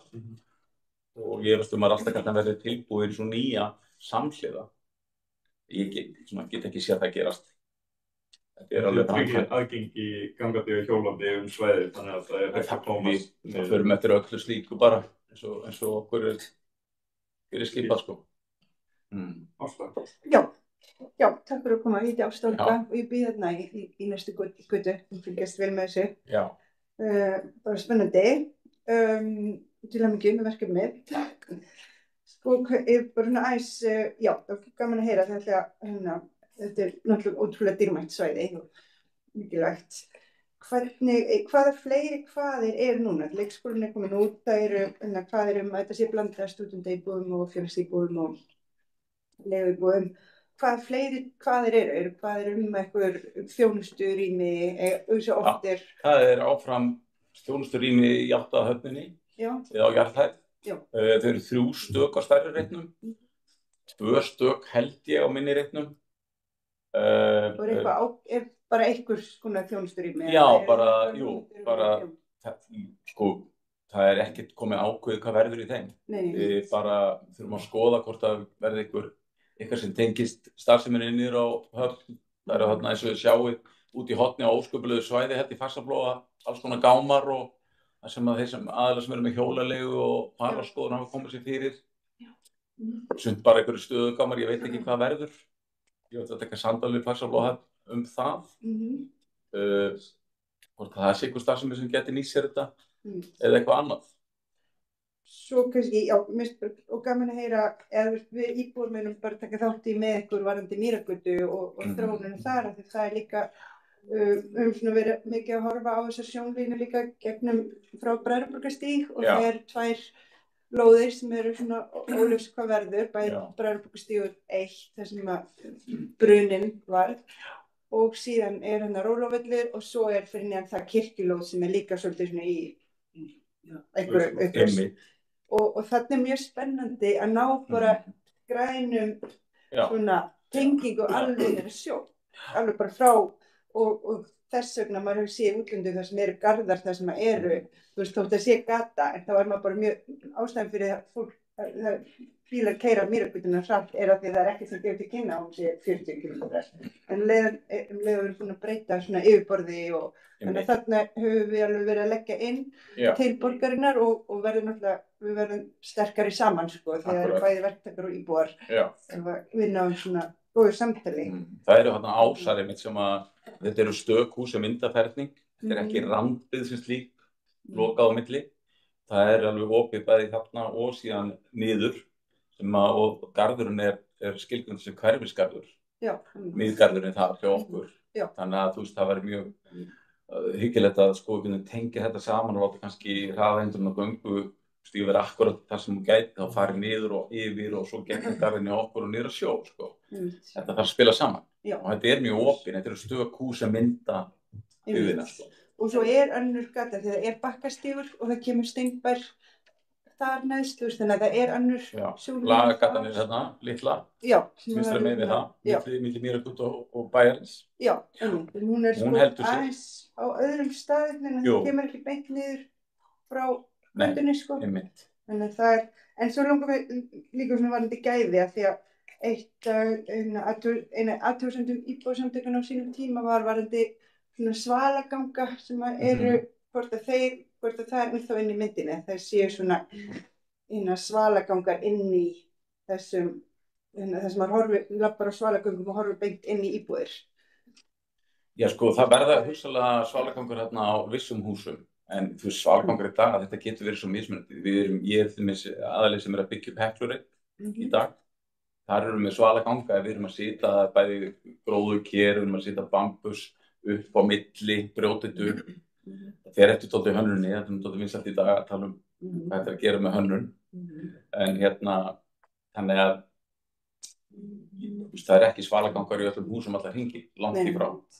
En mjög takmörkuðu leyti, en ég held að við munum gera það bara þannig að það muni samræmast vel inn í þá hönnun sem við gerum. Svo kannski að lokum bara frá mér að það er náttúrulega búið rosalega mikið umræðu dagsbirtu og gæði íbúða. Og það er náttúrulega bara heill hópur núna sem er að fjalla mjög mikið það, bara dagsbirtu, sérfræðingar og arkitektar og verið að benda á mikið að nýbyggingum núna er ekki að uppfylla svona bara mannúðleg gæði þar að maður fái nóg mikið dagsbirtu inn til sín og heldur það að verði þannig Þetta er mjög skemmtilegur reitur, ég meina þú veist það að þetta sé sko bæði þetta er þetta frá Mýrargötu og niður mjög hallandi, það er alveg mikil halli þetta niður en þegar þú lappar Mýrargötuna þá er þetta að horfa kannski ofan á þökina og taka 3 hæða húsum og plús það að vera ekki með þetta hærra og svona bíl á milli þeirra muni tryggja mjög góða sólarstöðu til dæmis inn í inngarðinu inn í íbúðir 35 hæðir í sjálfu sér við erum að byggja til dæmis að Heklurinn 8 hæðir hæðst en stöllum það niður í 2 á móti sólu til þess að tryggja það er auðvitað voru byggðar randbyggðar sem þetta var kannski 5 hæðir allar hringinn. Það er ljóst hvað gerist í Engarði svoleiðishúsi en þetta finnst mér skipulag sem getur vel gengið með þetta. Og bara þetta var besta deiliskipulag sem ég hefði séð á þessum reit so far. Hvaða arkitektúrstofa er komin í verkið? Arkitektúrstofan Teikna sem er einn af hönnurum til dæmis á Heklurinn er með mér þarna og Atrium er líka með mér þar. Það verður bara gaman að sýna þetta þegar við komum að slengja inn. Já, bara ég tek undir sem að ofta það var að segja að þetta er gaman að sjá og bara heyra það sem það verður að gerast en það sem að ég er að hugsa sko að ég býr þarna á Geirsgötunni núna, þetta er náttúrulega það sem þið að fara að byggja náttúrulega leiksvæði sem að okkar krakkarna sko því ég er hérna úr þessu hverfi sama. En þá var Geirsgatan, það eru svakalega miklu þungaflutningar. Það eru bensínbílar og trukkar og allir sem eru að fara út á Nes. Og þið veitir, það bara einhvern veginn þetta, sko, að mörgu leyti, af því það hefur verið talað um það að þetta færi í stopp. Það var þar fyrir einhverjum árum síðan. Ég man að dóttir mín keypti íbúð á Ægisgötu og þá var nú sagt að hún færi í stopp. Hefur þetta eitthvað komið upp? Af því að þetta ekki tengstu við þetta verkefni per se, sko. Nei. Þú veist, ég bý á Öldugötunni, þannig ég alveg með lið í því, sko, og upplifu þetta sjálfur. Ég hélt að vísa að það hefði verið takmarkað eitthvað, bæði hvenær þeir mættu keyra í gegn og eitthvað hluti þyrfti að fara hringbrautir. Ég verð ekki þá er ég bara að tala sem leikmaður, sko. Já, ég verð ekki mikið vör við beilinni, sko, þú veist, af því þetta bara svo vel einangrað í dag, sko. En þetta bara, þú veist, það erfitt að komast yfir götuna, það allir þessi endalausu ljós sem eru kannski bara mikið til bóta, sko. Þetta þurfið bara að taka þessu utanum þessa Mýragötu frá Geirsgötunni og þarna upp og taka þessu utanum hana nú þegar byggðin kemur hinn með við lagana þannig að þetta séu tengingar og þau eru ekki verið að horta á þetta, bara Hafnar og Iðnaðarsvæði vinstra megin. Þannig að þá er þetta að strauða í gegn, ég held að þau eru aðeins að horfa á hana þannig og knýja að þessu verður aðeins breytt. Það mun auðvitað hægja á umferðinni en það verður bara að vera þannig. Já, eða þá það verður einhver leyti komið í göng. Ég veit ekki hvað stokkalausnir eru, ég bara þekki það ekki nú vel, sko. Út í sjó eða hvað, út á Nes til dæmis, eða út á Granda. Já, meina olíutangarnir eru þarna lengst út á Granda og þetta svona. Já, það eru bara miklu fleiri. Það svona mikil atvinnustarfsemi, fiskvinnsluhús og það verið að flytja fram og tilbaka, sko. Þannig að já, stórverslanir frá stórverslanir og fleira. Já, fyrir utan það. Það þarf að fæða þetta. Já, en þetta var bara svona spurning sem ég langaði að vita hvort það hefði komið. Þekkir það ekki, sko. Nei. Kannski fyrir okkur að þessu vaka í útsýni og svona, nú er það sérstaklega mikið rætt í sambandi við Breiðholtið og græna vegginn. Ég ger ráð fyrir að það hugsi kannski aðeins betur svæðið þarna og auðvitað íbúðabygg Já, ég fórst nú upp í Breiðholtinu allir minna hund og katta tíð, þannig að ég skil að sé eitthvað með klár í kvarmið þarna en þetta eru auðvitað, sko, svo langt frá því þarna eru auðvitað bara að vera að fara í þá íbúðabygg sem skipulögð. Það ekki verið að teygja svo út í neina, það ekki sveigjanleiki þarna eins og greinilega var þarna upp frá og við ætlum okkur bara mikið metnað. Þetta eru auðvitað verður tiltölulega dýr staður í borginni, margar íbúðir hérna svona Harbour Front. Þetta einstakt að geta byggt þetta svona nálægt höfna og svo vera með einhverja starfsemi yfir framan og það þýðir ekkert alltaf að gera annað heldur en að vanda eða þú ætlar að geta selt vöruna. Það er algjörlega ljóst. Það vantar ekki á metnaðinn í verkefni. En passið líka upp á að kynna þetta vel fyrir nágranna, þannig að þetta verður auðvitað breyting fyrir íbúar sem búa þarna í kring og upp á Mýragötu og Nýlendugötu og Vesturgötu. Já, vonandi bara fáið tækifæri það að sýna hvað verður við, það er nú ekkert langt í að við munum opna einhvern vef sem að verður vefur fyrir verkefni. Við erum á því að kalla þetta Vesturhöfn sem verkefni, svona í markaðslegum tilgangi. Vesturhöfn? Já, en ekki Vesturburg. En auðvitað er þetta Hlésgata 1 og 2. Það er líka til Austurhöfn og Vesturhöfn. Ég finnst Austurhöfn mjög gott.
nýtískulegu hús sem það er gerð, sem ekki með þessu alveg kubbslega, og þetta kubbslega hefur verið að spretta upp rosalega víða og er svona orðin svona ákveðin bakgrunnur og aðeins að ég hafi einhverjar kannanir fyrir því að það var það sem við upplifum svolítið að fólki finnst þetta svolítið ekki passa alveg inn í þennan gamla Vesturbæ.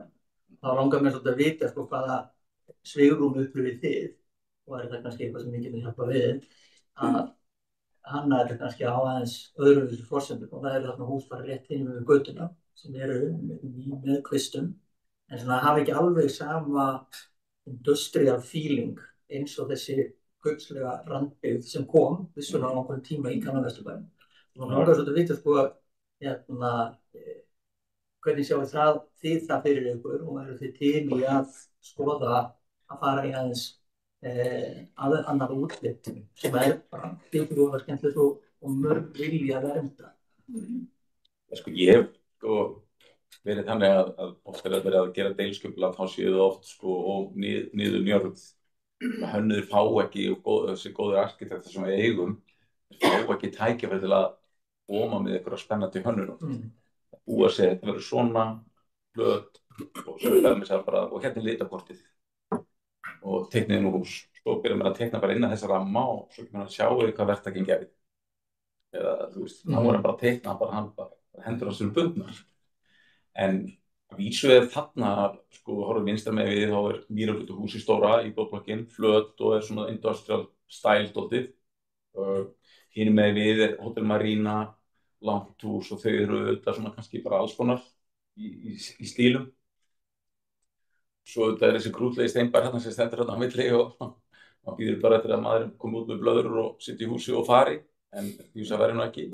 En er þetta eitthvað mið af því, en við erum auðvitað opnir fyrir hver sem en við erum ekki opnir fyrir neinu sem þýðir að endur gera deiliskipulag eða breyta deiliskipulag með borginni. Þetta er tími sem það tekur bara gríðarlegur. Þannig að við munum bara manda okkur að gera eins vel eins og við getum innan þess deiliskipulag sem við erum með í höndunum. Það mun ekki kallast á við húsin hinum með við götuna, en ég held að falli ágætlega á við ásýndina sko, má segja hvað við segja Mýrargötu nær höfninni, eins og hún í dag. Stutta svarið. Ef segjum svo, nú verði ég viðurkenni, ég þekki ekki inntrykkarsýn í því. Segjum svo að borgin bara í fullkomnu heimi, að borgin getur bara hrissi í gang, breytt bíluskipulaginu þannig að það væri hægt að tryggja að það yrði ekki umtalsverðar tafir af þessu. Væri þið til í? Já, bara getum alveg skoðað, sko. Ég er ekki viss að mænistök eða samt fara í þennan stíl þarna. Það er þetta alltaf spurningum, sko, hvað er svo hátt mænisæðum að vera.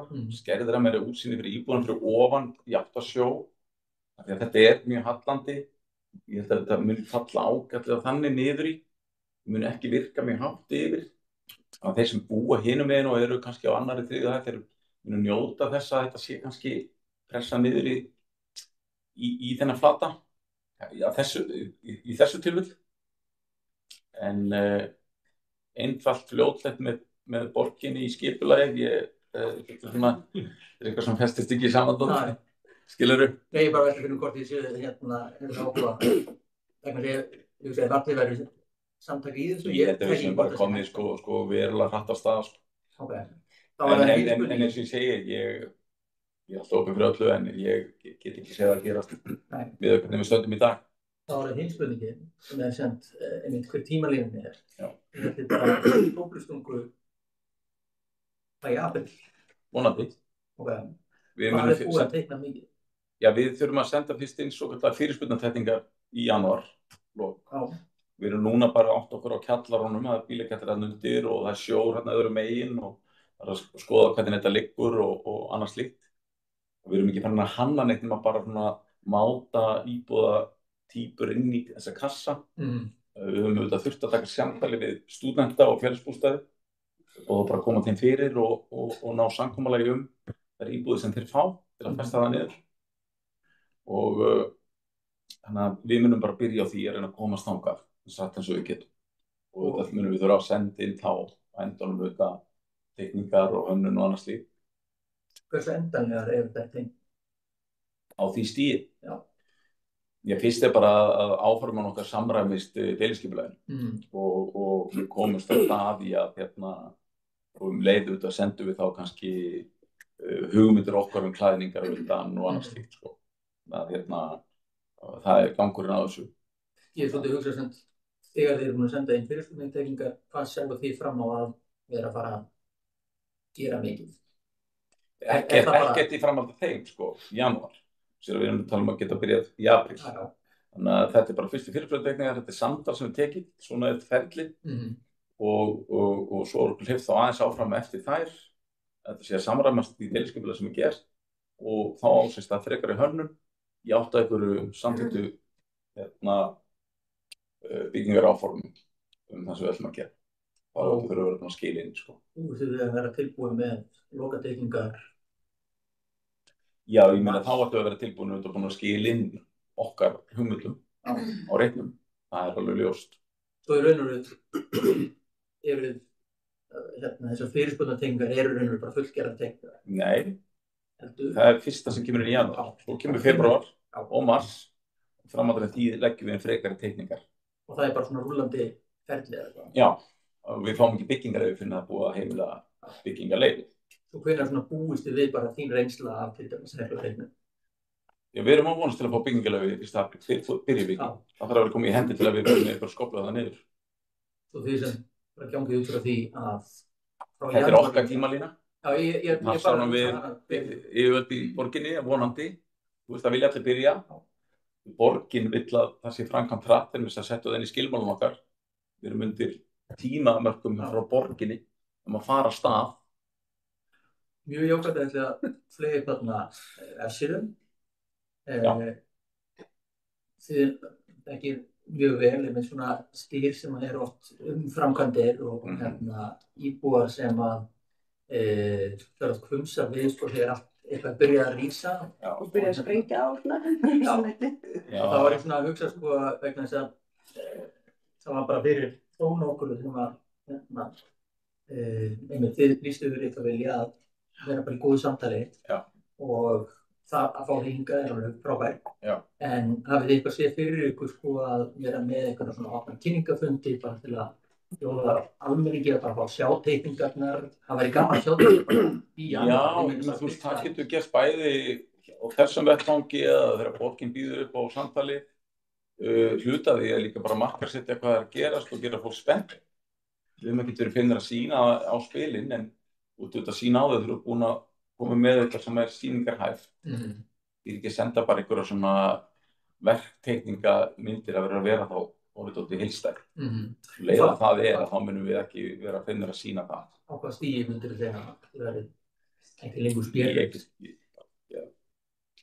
Það ekki binda mig hérna í einhvern sérstakann tíma. Nei, alveg án ábyrgð, bara eftir að hugsa frumteikningar kannski fyrstu endurskoðun einhvern veginn 1. febrúar eða er það svona, Nei, við eigum samtali við borgin og byggingaryfirvöld fyrst.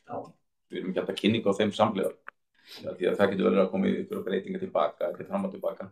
En þetta er auðvitað mjög á svona verkfræðilegum grunni til að byrja með. Kjallara fyrirskip og allt þetta sko, og svo fer þetta upp og við sendum inn útlit og annars slíkt. Þannig að þetta er svona ferlið í því. Þannig að ég hreinlega, já, algjörlega opinn fyrir sína á öll spil í þessu. Og svo þegar þetta fer á stað, hvenær er áætluð verklok? Sko við erum að vonast til að við komumst að stað á þessum tíma, þá erum við að afhenda íbúðir sumar, haust 27, 1. júlí. Og þá sumar 28 í seinni áfanga. Þetta er 2 ára ferli, cirka. Eftir við byrjum svona 2,5. Við erum komin að stað. Þegar Halldór var búin að skrá og svo er ástæðan næst og svo erum við ég ætla bara að spyrja bílakjallari hversu mörgum bílastæðum gert ráð fyrir og hversu á íbúð þá fyrir sko nú bara hvað ég man alveg nákvæmlega í þessu en ég held að við séum þetta með 0,75 á íbúð ekki eitt bílastæður Nei, þó ég vildi byggja tvöfaldan bílakjallara, þá má ég. Borgin situr þessi skilyrði. Þetta er frá þeim komið. Og ég vildi byggja eitt bílastæður íbúð, þá er það ekki heimildin. Deiliskipulag segir til hvað má gera. Þarna auðvitað erum við að fá sko stúdenta inn og félagsbústað sem ekki gert ráð fyrir að þeir fái stæðin í sínum íbúðum. En það held ég að stúdentum til mér þessi staðsetning hendur mjög vel fyrir háskólann og það að vera með einhverja aðra samgöngur heldur bíl, myndi ég halda. Strætóstopp beint fyrir utan. Strætóstopp beint fyrir utan. Já, þannig að þú veist, en svona er þetta, þetta er það sem er heimilt og við munum byggja það. Og íbúð, svolítið íbúð, hvað það fyrir? 177 íbúðir, 110 á fyrsta reitt, 77 á hinni reitt. Við munum halda því. Já, ég ætlaði að spyrja varandi, já, hann er að fara í gang og þá varandi opnusvæðin, því það þyrfti þá mögulega að vera í einhverju samstarfi við borgina. Algjörlega. Hvenær það fer þá í gang og það væri æskilegt að vera í einhverju samráðsferli þá við íbúa sem að borgin þyrfti þá líka Já, hugmyndinum að hjá mér var bara að reyna að ýta á borgina með því að koma fram með einhverja hugmyndavinnu sem við varum að kosta og bara til að ýta á það, eða taka samtalið. Já. Svo er það líka Slippur sem þarf aðeins að hugsa fyrir framtíðarsýnin með honum. En varandi, þú veist, þetta deiliskipulag, þá er náttúrulega deiliskipulagið í rauninni til þess að búa til ákveðin eignarrétt fyrir þá sem að taka við lóðinni. Þannig að, þú veist, auðvitað er það til þess að, þannig að ef þið myndu vilja byggja minna eða lægra, þið myndu halda að það væri betra fyrir, þá má það alveg innan deiliskipulagsins. Það er ekki eins og, ég held að þessi þög sé ekki, sko, það er bara, já, það er massin og nýtingarhlutfallið sem að þið, og þá bara spyrja beint út, hver eru það hagnaða kröfurnar hjá ykkur? Þið ætlið náttúrulega að reyna að hagnast sem mest líka á reitnum. Já, ætlum að reyna að hagnast sem mest á reitnum. Já, við ætlum að reyna að láta verkefni vera þannig að það sé plúsverkefni fyrir okkur. Það verður að vera plúsverkefni fyrir okkur svo við getum gert þetta. Það er að segja að við getum selt íbúðir frá þessum markaði á því verði sem er í gangi á þeim markaði þegar við getum selt þær. En auðvitað við ætlum að stefna að því að við kaupum x byggingamagn með deiliskipulaginu, borgum fyrir það miðað við byggingamagn til borgarinnar og borgum bara gatnaingargjöld af því. Og það er auðvitað byggingamagn sem við ætlum að stefna að byggja, nýta, skipuleggja íbúðir í og síðan selja. Það er náttúrulega bara mjög stór þáttur í þessu þetta að gera hratt og þetta þarf að og reikningsdæmið þarf að ganga upp. Þannig við getum alveg talað gæði og vanda til verks sko, í allan dag og út árið, en þegar upp í staði þá er þetta náttúrulega... Jú, en sko, þú dæmi gengur ekki upp nema þú vandi til verks. Ert með góð gæði. Eða þú þarf að selja vörur. Þú getur ekki búið til einhverja sko, afgangsvöru og selt henni á því verði sem það til. Það fer ekki saman. Þannig að það þarf að vanda vel til verks á svona stað sem að kostaði mikið að kaupa, kostaði mikið að byggja þar. Þetta er undir sjávarmáli, það þarf að gera vissar hluti og þá er bara einskott að sé vandi verks, þannig að það situr upp með vörur sem þú getur ekki selt. Ég lít alltaf á þannig. Og þá náttúrulega útisvæðin muni skipta miklu máli. Heldur betur. Þess vegna er ég að íta í stað kannski að fá borginni að skoða þau líka. Já, frábært. Það er utan okkar lóða en skiptir eitthvað miklu máli. Heldur betur. Má ég aðeins spyrja? Já. Í sambandi við venjulegar íbúðir, er þetta fyrir venjulega íbúða eða er þetta fyrir ellilífeyrisþega líka íbúðum eða? Nei, við höfum ekki sko séð að vera með eitthvað svona 60 plus eða 65 plus eða hvar sem það er mörkin í því. Má ég aðeins spyrja líka hvað ég sérst á við? Já.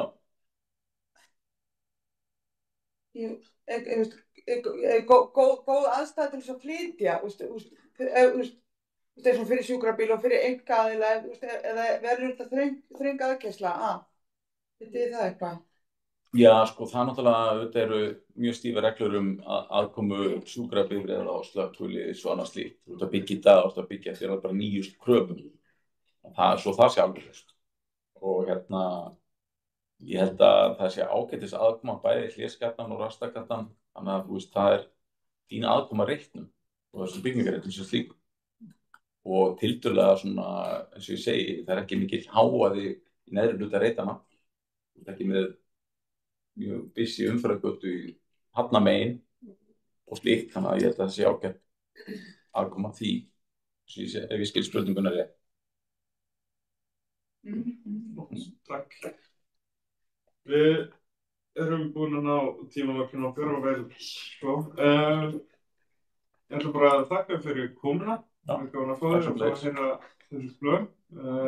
Og mjög gott líka að heyra að þú ert til að spila Mýragötu með okkur. Við hefum mitt rætt hana nokkur skipti. Þannig að það væri bara mjög gott að vera saman í liði. Já, algjörlega. Takk fyrir mig. Takk fyrir mig. Takk.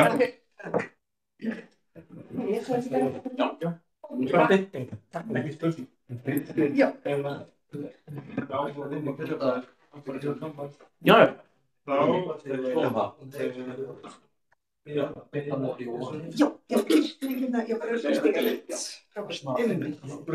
skulum við færa okkur yfir í næsta lið sem bílastæðamál og gjaldfélag Vesturbæ. Þetta var umræðuliður sem frestum á síðasta fundi. Alda hefur sagt að hann hefur að kynna könnun sem hann gerði þannig að við skulum gera það seinna. Við getum samt ekki stutta umræðu þessi mál. Það var kannski koma aðeins með reyna á gjaldskylumálinn sem Martin hefur óttið eftir áður. Þannig að við tökum smá tíma í að ræða þetta, en bara að minna á að við höfum stuttan tíma eftir, þannig að við skulum bara reyna að halda í stutt. Getur maður veist tekið betri tíma mest, sko, en við vorum að fá eitthvað með fundargerðinni, fundarbúðinni fengum við einhverja verklagsreglur, en það var engar upplýsingar hvað þessar verklagsreglur, þetta er gildandi verklagsreglur. Já, það er gildandi verklagsreglur. Ok. Þegar ég rendi svona í gegnum þetta, þá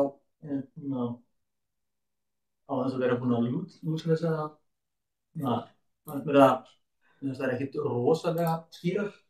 Ég finnst þess að það þótti ekki mætti að bara vera aðeins skýrara. Sérstaklega svona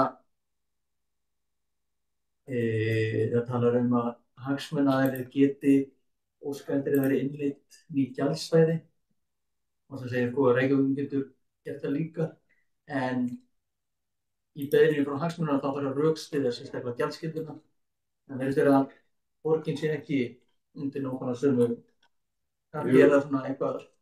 Jú, í verklagsreglunum stendur þá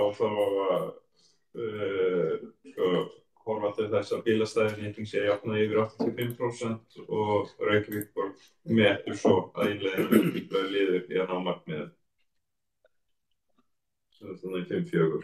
Já, en 5-4 þá er horft til þessara þátta, en það er ekki krafist þess að borgin setjast niður rökstyðji og byggja það. En það er rökstuðningurinn. Það er sambærilega rökstuðning myndið duga. Frá mín tilfinning að það er ekki 85% nýting eða eitthvað svona. Það er líka talað að borgin það er eitthvað svona að það þurfi að gera talningar. Við þóttum óljóst orðað. Það var bara svona á mismunandi. Já, bílastæðinýting á viðkomandi svæði yfir mismunandi tíma dags. Það er svona að þýðir mismunandi tíma dags. Ef við bara lítum á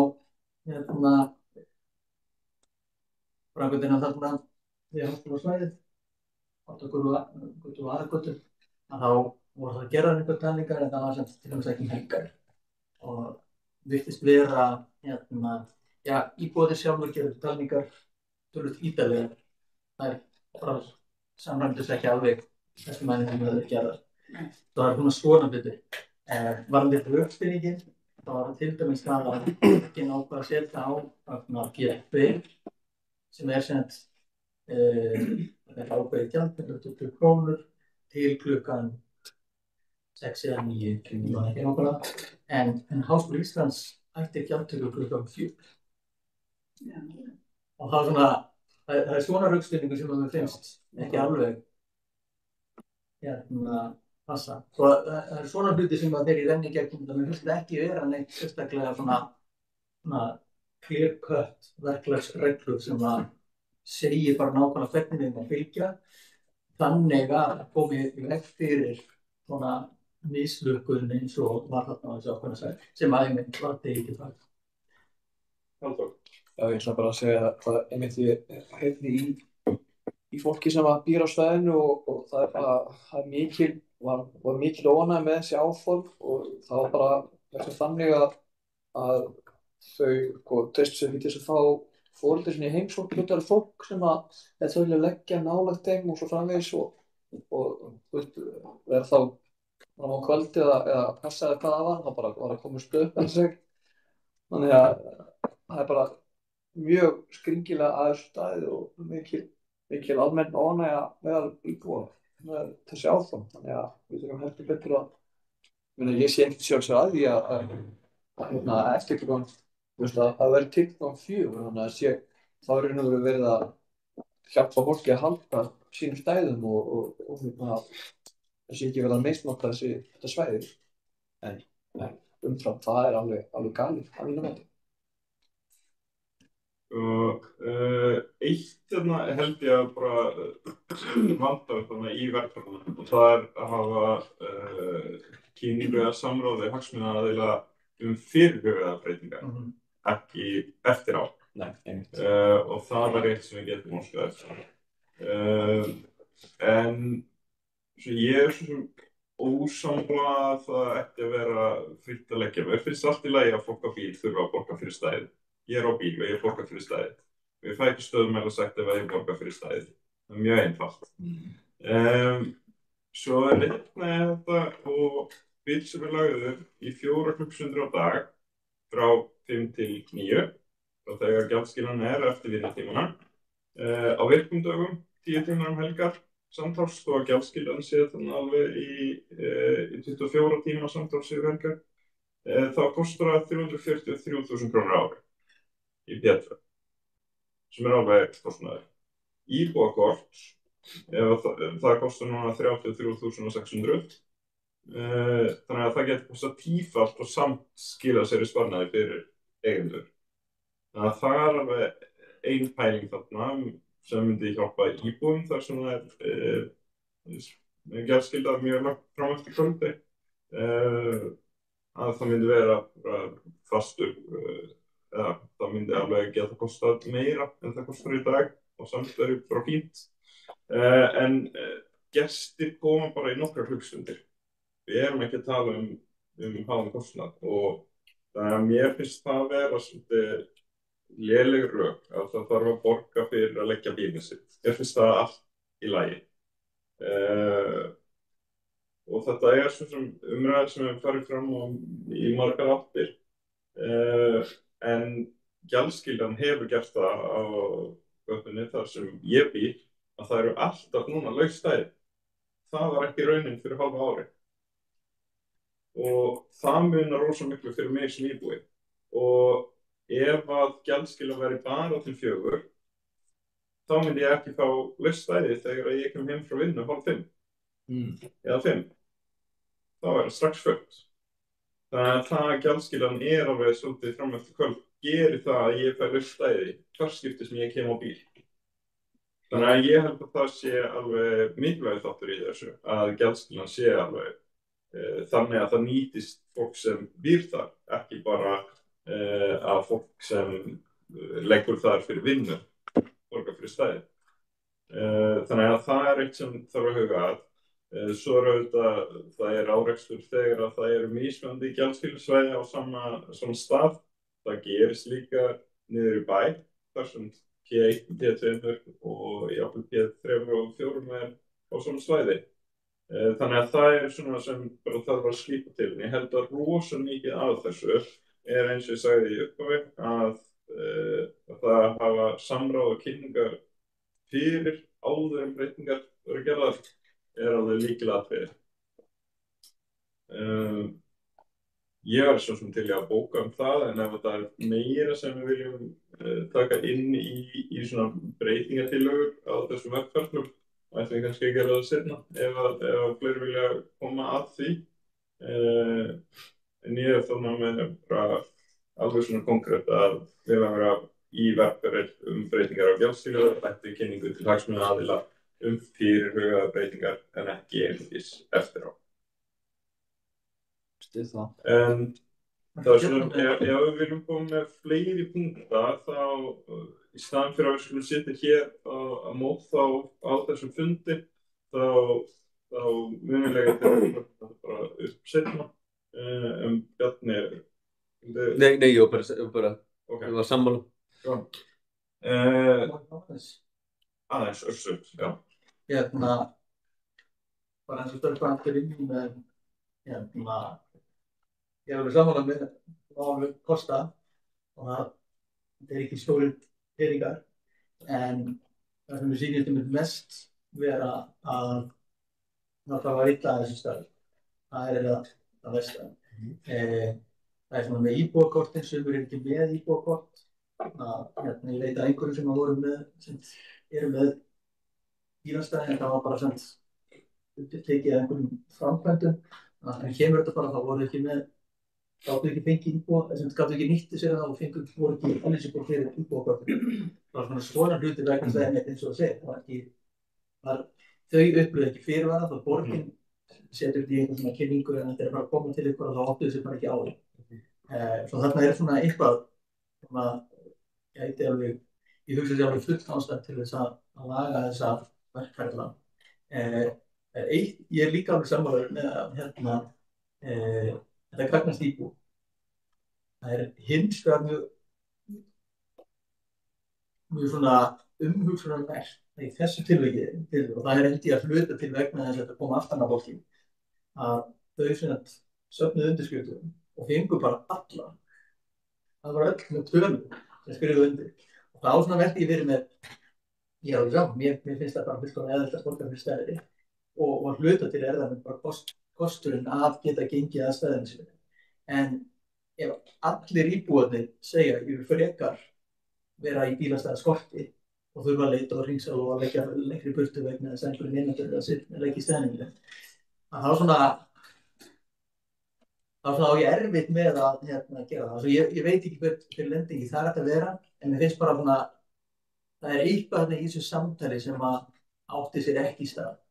Og ég hugsa að hluti af því sé einmitt bara þetta að fólk upplifir mikið óöryggi þegar það veit ekki hvernig á að gera þetta.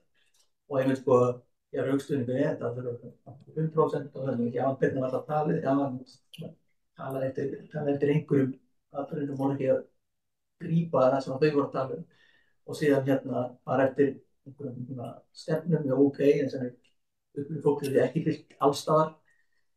Það er svona frústrasjón sem ég held að ég fulla ástæða að bregðast við. Já, ég var með spurningu eða ábendingu. Nú borgin að fara ákveðið gjald fyrir bílastæðin. Mín upplifun og lesning að því gefna hafi ekki breyst var að það sem að háskólinn ætlar væri málumyndagjald.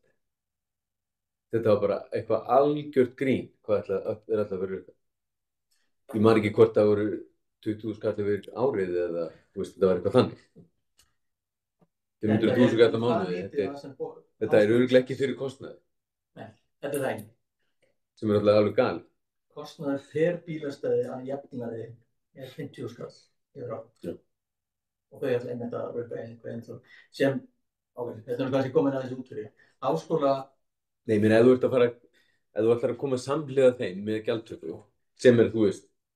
Nei, hún á að vera svipuð. Nú, hún á að vera svipuð? Þetta bara eins og 220 krónur. Já, ok. Það bara ekki nóg fyrir. Nei, já, ok. Og það eflaust þannig líka, sem náttúrulega galið fyrir háskólann, Ég held að hluti af þessu hafi líka verið óánægja með bara óvissa þessi kort, bara hvernig á þau virka og fæ ég ekki kort að hvað, er ekki annað kort eða eigum 2 bíla, má ekki vera 2 bíla, hvað veist þú? Reglunar íbúðarkort eru bara mjög skýrar að það eitt íbúðarkort ef þú átt ekki bílastæði. Já, og þær eru mjög skýrar. Vandamálið eins og það og þarna, ég veit ekki, ég held þessi miklu minna vandamál þarna aðrakvöldu óttalögu. En í gamla Vesturbæ, og nú veit ég ekki hversu, við talaðum þetta alveg, ég veit ekki hversu mikið umfangsmikið þetta vandamál en það svona dæmi í gamla Vesturbæ að sem sé íbúðan, númer íbúða, fastanúmeri, passi ekki við sem byggðarmynstrið. Þannig að það getur verið með byggingu sem búið að skipta niður í fullt af íbúðum en eru kannski á 1 eða 2 fastanúmer. Þá fæst bara 1 íbúðarkort fyrir þetta fastanúmer.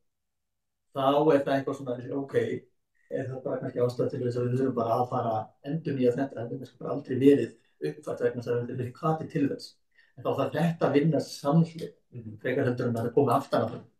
Þarna eitthvað sem ég held að full ástæða fyrir okkur að reyna að ná kraftari við okkur sjálfsborgina til þess að leysa þetta. Þarna sko mjög skýrar reglur sem eru kannski ekki að leysa það sem við átt að gera út af öllum að svona núum sem er bara gamla óskipaða gamla Vesturbæ. Sem ég veit af þessu umræðu með íbúðarkortin að það til umsagnar einhverjar breytingar á sviðinu en ég þekki það ekki alveg nákvæmlega. Það var vísað til umsagnar á einhverjum fundi í umhverfisskipulagsráði. Hefur það svona aðeins skemmt á það? Já. Ég segi þetta með fyrirvara. Ég þekki það ekki, nei, þekki það ekki. Þú veist, ef það komið fram eitthvað tillaga í umhverfisskipulagsráði frá, ég veit ekki, minnihluta, meirihluta eða þá þetta vísað til umsagnar. Já. Þekki það ekki. Nei, það var einhvern tímann í sumar, minnum mig. En sko, þetta eitt sem við getum fengið kynningu á þessu og tekið þetta upp seinna. Óskað eftir einhver annarkvæmt frá sviðinu eða jafnvel frá ráðinu af því að þetta líka pólitísk ákvörðun myndi koma og ræða þetta við okkur og þá mögulega líka leggja til einhverja breytingar á þessum verkferlum. Það væri ákvörðun.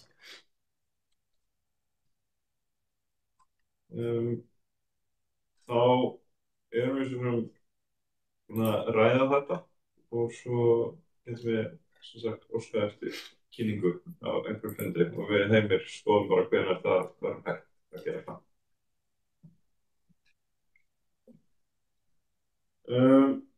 Næsti liður umsagarbeiðni drög ljósmyndastefnu Reykjavíkurborgar til afgreiðslu. Það var kynning þann 23. október og við ræddum þetta vel á síðasta fundi.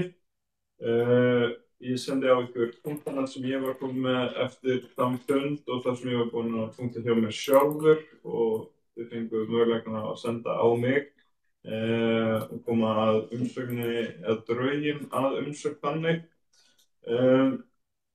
Ég er búinn að skrifa drög sem ég ætla bara að fá að lesa og svo myndi ég endilega koma með breytingartillögum á því viljið. Íbúar Vesturbæjar þakkar fyrir að fá aðkomu að ljósmyndastefnu Reykjavíkurborgar. Það er gott að sjá hvernig tekið er á alls konar mismunandi lýsingu og staðlaga kröfur og væntingar að lýsingu. Ráðið vil einnig benda á að það er mikilvægt að vernda næturhimin og híbýli fólks fyrir ljósmengun eins og kemur fram í stefnunni og myrkurgæði sé tekið fyrir þar sem vöndun á ljósi er einnig hluti af ljósvistinni. En það vantar að taka dagsbirtu sem er mjög svo partur af henni. Góð dagsbirta eykur lífsgæði.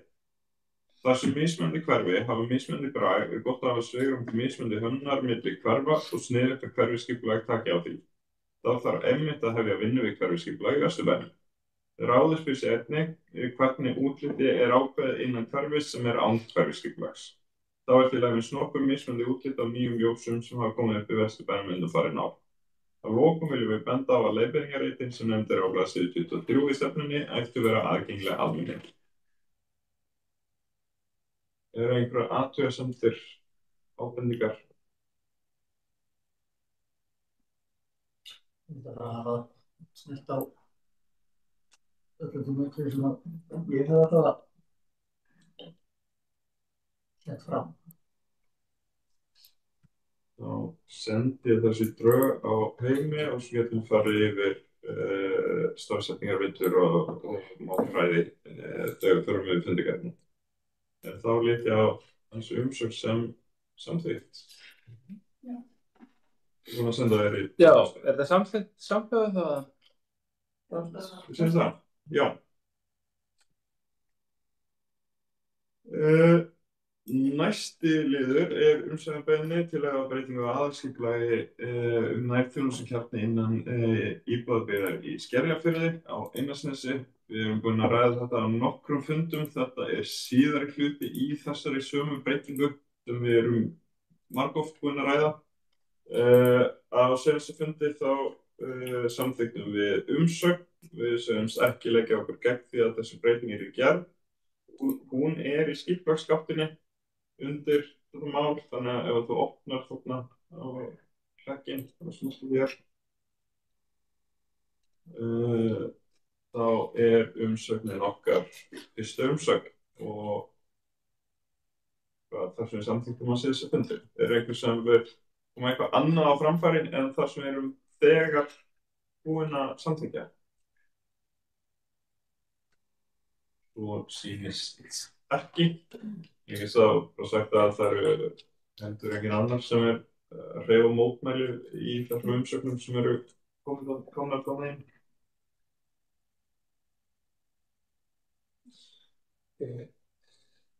Þú veit einhverju við þeim?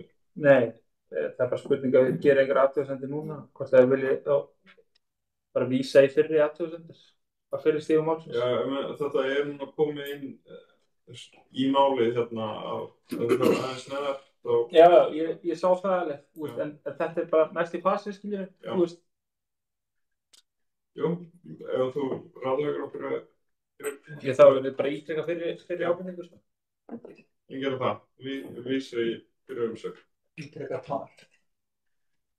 Hvað við getum bætt í umsögn, svona á næsta stigi, að við ítrekum bara það sem við erum búin að segja. Okkar sjónarmið eru komin á framfæri. Erum við ennþá í sama ferli? Nei, þetta er 28.11. Já, okkar fundur var fyrir það. Já, ok. Já, ég held að fyrir ekki þetta hérna. Já, fyrir ekki. Við vorum í... Já, ég var að horfa á milli þetta sem... Já. Við vorum með síðasta fund 18. nóvember, samþykktum þá, og svo er þetta næst það sem hófst á 28. Já. Samþykkt að ítreka bara fyrir umsögn. Þá gerum við það. Þá ljúkum við þessum lið. Næstu liður er umsækjarbeiðni aftur í aðalskipulagi, það er borgarlína, Kristalóta. Þetta er, hér erum við með bréf og það er vísað í 107 blaðsíðna skýrslu. Ég legg til að við tökum okkur tíma fram í janúar til að skoða þetta. Það er umsagnarfrestur í lok janúar, þannig að við náum þessu á janúarfundi okkar. Planið er að borgarlínan mun ekki fara mikið inn í Vesturbæ, því miður. Íbúasamtök miðborgar og hliðar lögðu til að borgarlínan myndi teygja sig inn í Vesturbæ út á Granda og svo tilbaka með frá Hringbraut. Því var hafnað, kemur fram í skýrslunni. Það var bara ekki hægt innan kostnaðarrammann sem var samþykkt þá í samgöngusáttmálunum og ekki hægt að gera þær breytingar. Við getum svo sem komið eitthvað svona á framfæri að við viljum fá borgarlínuna meira inn til okkar en annars verður þá strætóleiðir sem planið. En hér erum við þá að ræða fyrstu lótu sem er þannig frá Ártúnshöfða og Rókum. Ég stýð að gefum okkur svolítið góðan tíma í þetta. Varðandi að borgarlínan tegir sig út á Granda, ég persónulega held að það sé ekki skynsamlegt vegna þess að einn af kostunum og mér finnst sko Hamraborgarleggurinn í Kópavoginum er svona smá, ég hef ekki séð fullkomna röksemdafærsluna fyrir því að það sé fullnægjandi að hafa þarna í blandaðri umferð. Mögulega er það bara, það lítur umferðan sem ekki skipta miklu máli, en stór punktur við borgarlínuna er að hún sé í sérrými og eftir Mýrargötu og Hringbraut, það er ekki plássið fyrir. Og ég myndi frekar segja bara svona til að kasta fram einhverjum hugmyndum að ég á bara umsögn að þá segjum við sko að borgarlínum og betri almenningssamgöngur fyrir Vesturbæinn séu bara mjög krítískar. Vesturbæinn er hverfið þar sem er stórt hlutfall íbúa sem ganga og hjóla og nota almenningssamgöngur. Og hverfið er nálægt og þetta liggur vel við almenningssamgöngur gagnist með mörgum. En tíðnin er ekki næg og ég myndi frekar segja sko, að ætti að huga sérstaklega að góðum bara strætóleiðum þannig að þóttu séu blönduð blandaðri umferð. Það er mikilvægt og borgarlínan sé ákveðverkefni að við styðjum líka við almenna strætókerfi, sérstaklega inn í bæjarnar eins og Vesturbæinn. Og það bara í beinu framhaldi sem við höfum svona aðeins komið inn á Ásta nefndi það hérna í framhjálpi áðan að það er ekki tenging frá Granda og á háskólasvæði og það er eitt sem bara klárlega vandar bara leið fyrir íbúa í 107 að komast upp í verslunarkjarnana á Granda þannig að það er eitt sem ég myndi telja koma eins sem Hvernig færi það fyrir þá? Borgarlínan færi þangað? Nei, borgarlínan mun ekki fara þangað. Nei. Það eru þjónustuleiðir til hliðar borgarlínu. Að strætó í staðinn fyrir að bara hafa strætó sem fer frá Granda og niður í bæ og frá 107 og fer Hringbraut og svo eitthvað niður í bæ að það er tenging þar á milli. Það er eitt sem gæti komið að þessu. Við tökum sem sagt þetta í janúar, en það vantar núna. Bara það er rétt að, ég ætlaði bara að nefna að strætó fór í bara mjög viðamikla greiningu á við endurskoðun á leiðakerfinu og þetta var fyrir nokkrum árum. Þetta hefur tekið lengri tíma að átt að gera. Hlutu til var það bara vegna þess að stjórn Strætó BS var ekki tilbúin til að fara í þann kostnað sem fylgdi því. Það hlutu til komin COVID, það komin til peningur og ríkið vildi ekki það sagðist myndi gera komandi peningur og peningur er ekki bara í breytingar og aukningar og bæting á þjónustustigi fór bara í að halda bara stjórn og það hefur ekki einu sinni verið farið í það endurnýjun á flotanum sem átt að ráða. Og það er eitthvað sem að vonandi þarf til utanbóta á 2,2 milljarðar skilst mér frá ríkinu inn í strætó á næsta ári. Svo það verður vonandi tækifæri þá til þess að fara í gegnum þessar breytingar. En eitt af því sem á að koma í þessum breytingum, það er bara búið að greina þetta, þá að vera sem leið í sem að fer frá Granda Ánanustinn, Hringbrautina, sem hérna inn á Meistaravelli, Hagamelk, Hofstallargötu, Neshaga og síðan Dunhaga og Hjarðarhaga inn á suður. Síðan fer þetta niður í Skerjafjörð og síðan að fara suður fyrir flugbrautarenda inn á Hagamelk. Og það verður svona leið sem að sneika svolítið í gegnum. Þetta væri held ég bara mjög góð. Tengja svolítið hverju svolítið sjá. Hún fer reyndar bara þarna inn á Granda en ekki eftir Mýrargötu. En mun vonandi bæta svolítið aðgengi í gegnum hverfið og fer þarna tiltölulega út KR og vonandi hjálpar það. Já, það niður Meistaravelli er KR, þannig að Fer þetta hinum það er ekki nema þarna það í kringum fótboltavöllinn og það er bara þetta eru breytingar sem að löngu tíma til komið að fá. svo vonandi bara stefnir í það. Svo það eru svona hlutir sem við getum alveg bætt almenningssamgöngur innan hverfisins þótt að borgarlínan rétt snerti okkur. En það að fá borgarlínuna hérna út á Suðurgötuna innan háskólasvæðið þetta er alveg frábært fyrir það. En svo óháðar borgarlínu þá finnst mér að það þurfa að bæta þjónustuna á tíma. Ég fæ oft í viku samtal og þessi strætó er ekki búin að koma. Já, einmitt. Því miður. Það er mikla kvartanir yfir strætó. Já, strætó ekki að koma. Já, hann bara seinni eða bara kemur líka. Þarna kemur annars vegar. Já, ég myndi upplifa þetta einmitt að strætó koma, svo ég skipti í amman og svo gefur ég á 11 og svo nægir ég ekki, bara missi af og eitthvað, að maður á að ná þarna á milli og númer 15 og 13, þetta er bara missa af þetta að þið byrjar alltaf svo seinir, þeir eru ekki að fylgja nákvæmlega, það er aldrei byrjandi. Og jafnvel að snemma. Og svo jafnvel að snemma. Já, þá eru þeir eitthvað, ef það tímur að snemma, þá er yfirvilt, þeir sem 20 mínútur og seinir. En ok. Við skulum fresta þessum leið, en heima vinna að lesa þetta vel og reyna að koma með eitthvað punkta til að nýtmiðari umræðu á næsta fundi og jáfnvel byrja að punkta drög að bókun eða umsögn frá ráðinu.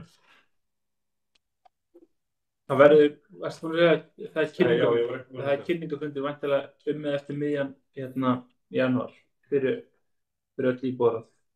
Bara borgarlínu kynning. Já, ok. Ertu búin að senda okkur fundabók? Nei. Það er ekki komið. Það liggur ekki nákvæmlega fyrir. Okkar fundur er samkvæmt plani 20. janúar.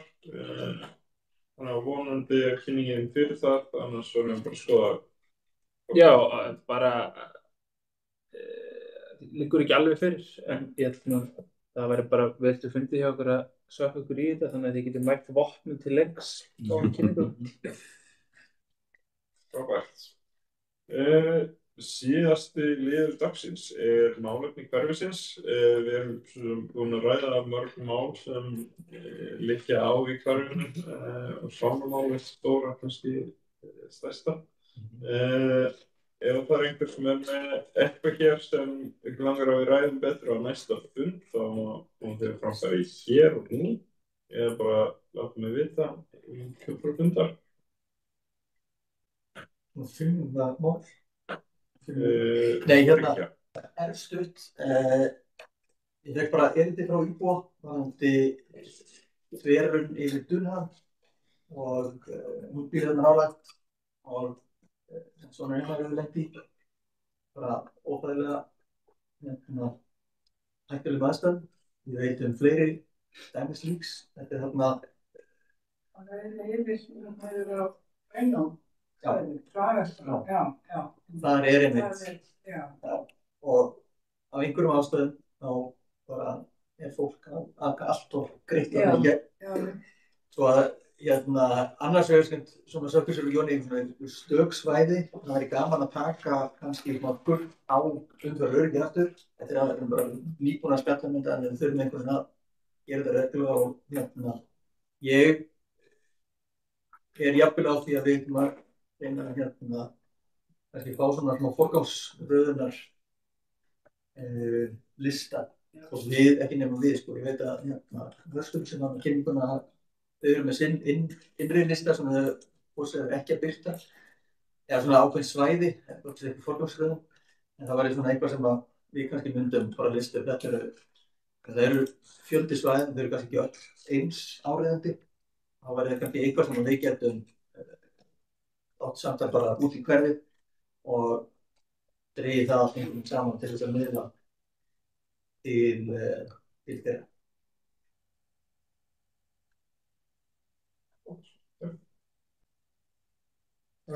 Halló, ég ekki þeirra hendur, þannig að við skulum bara ljúka þessu svarta streymi og skulum fara yfir fundargerðina.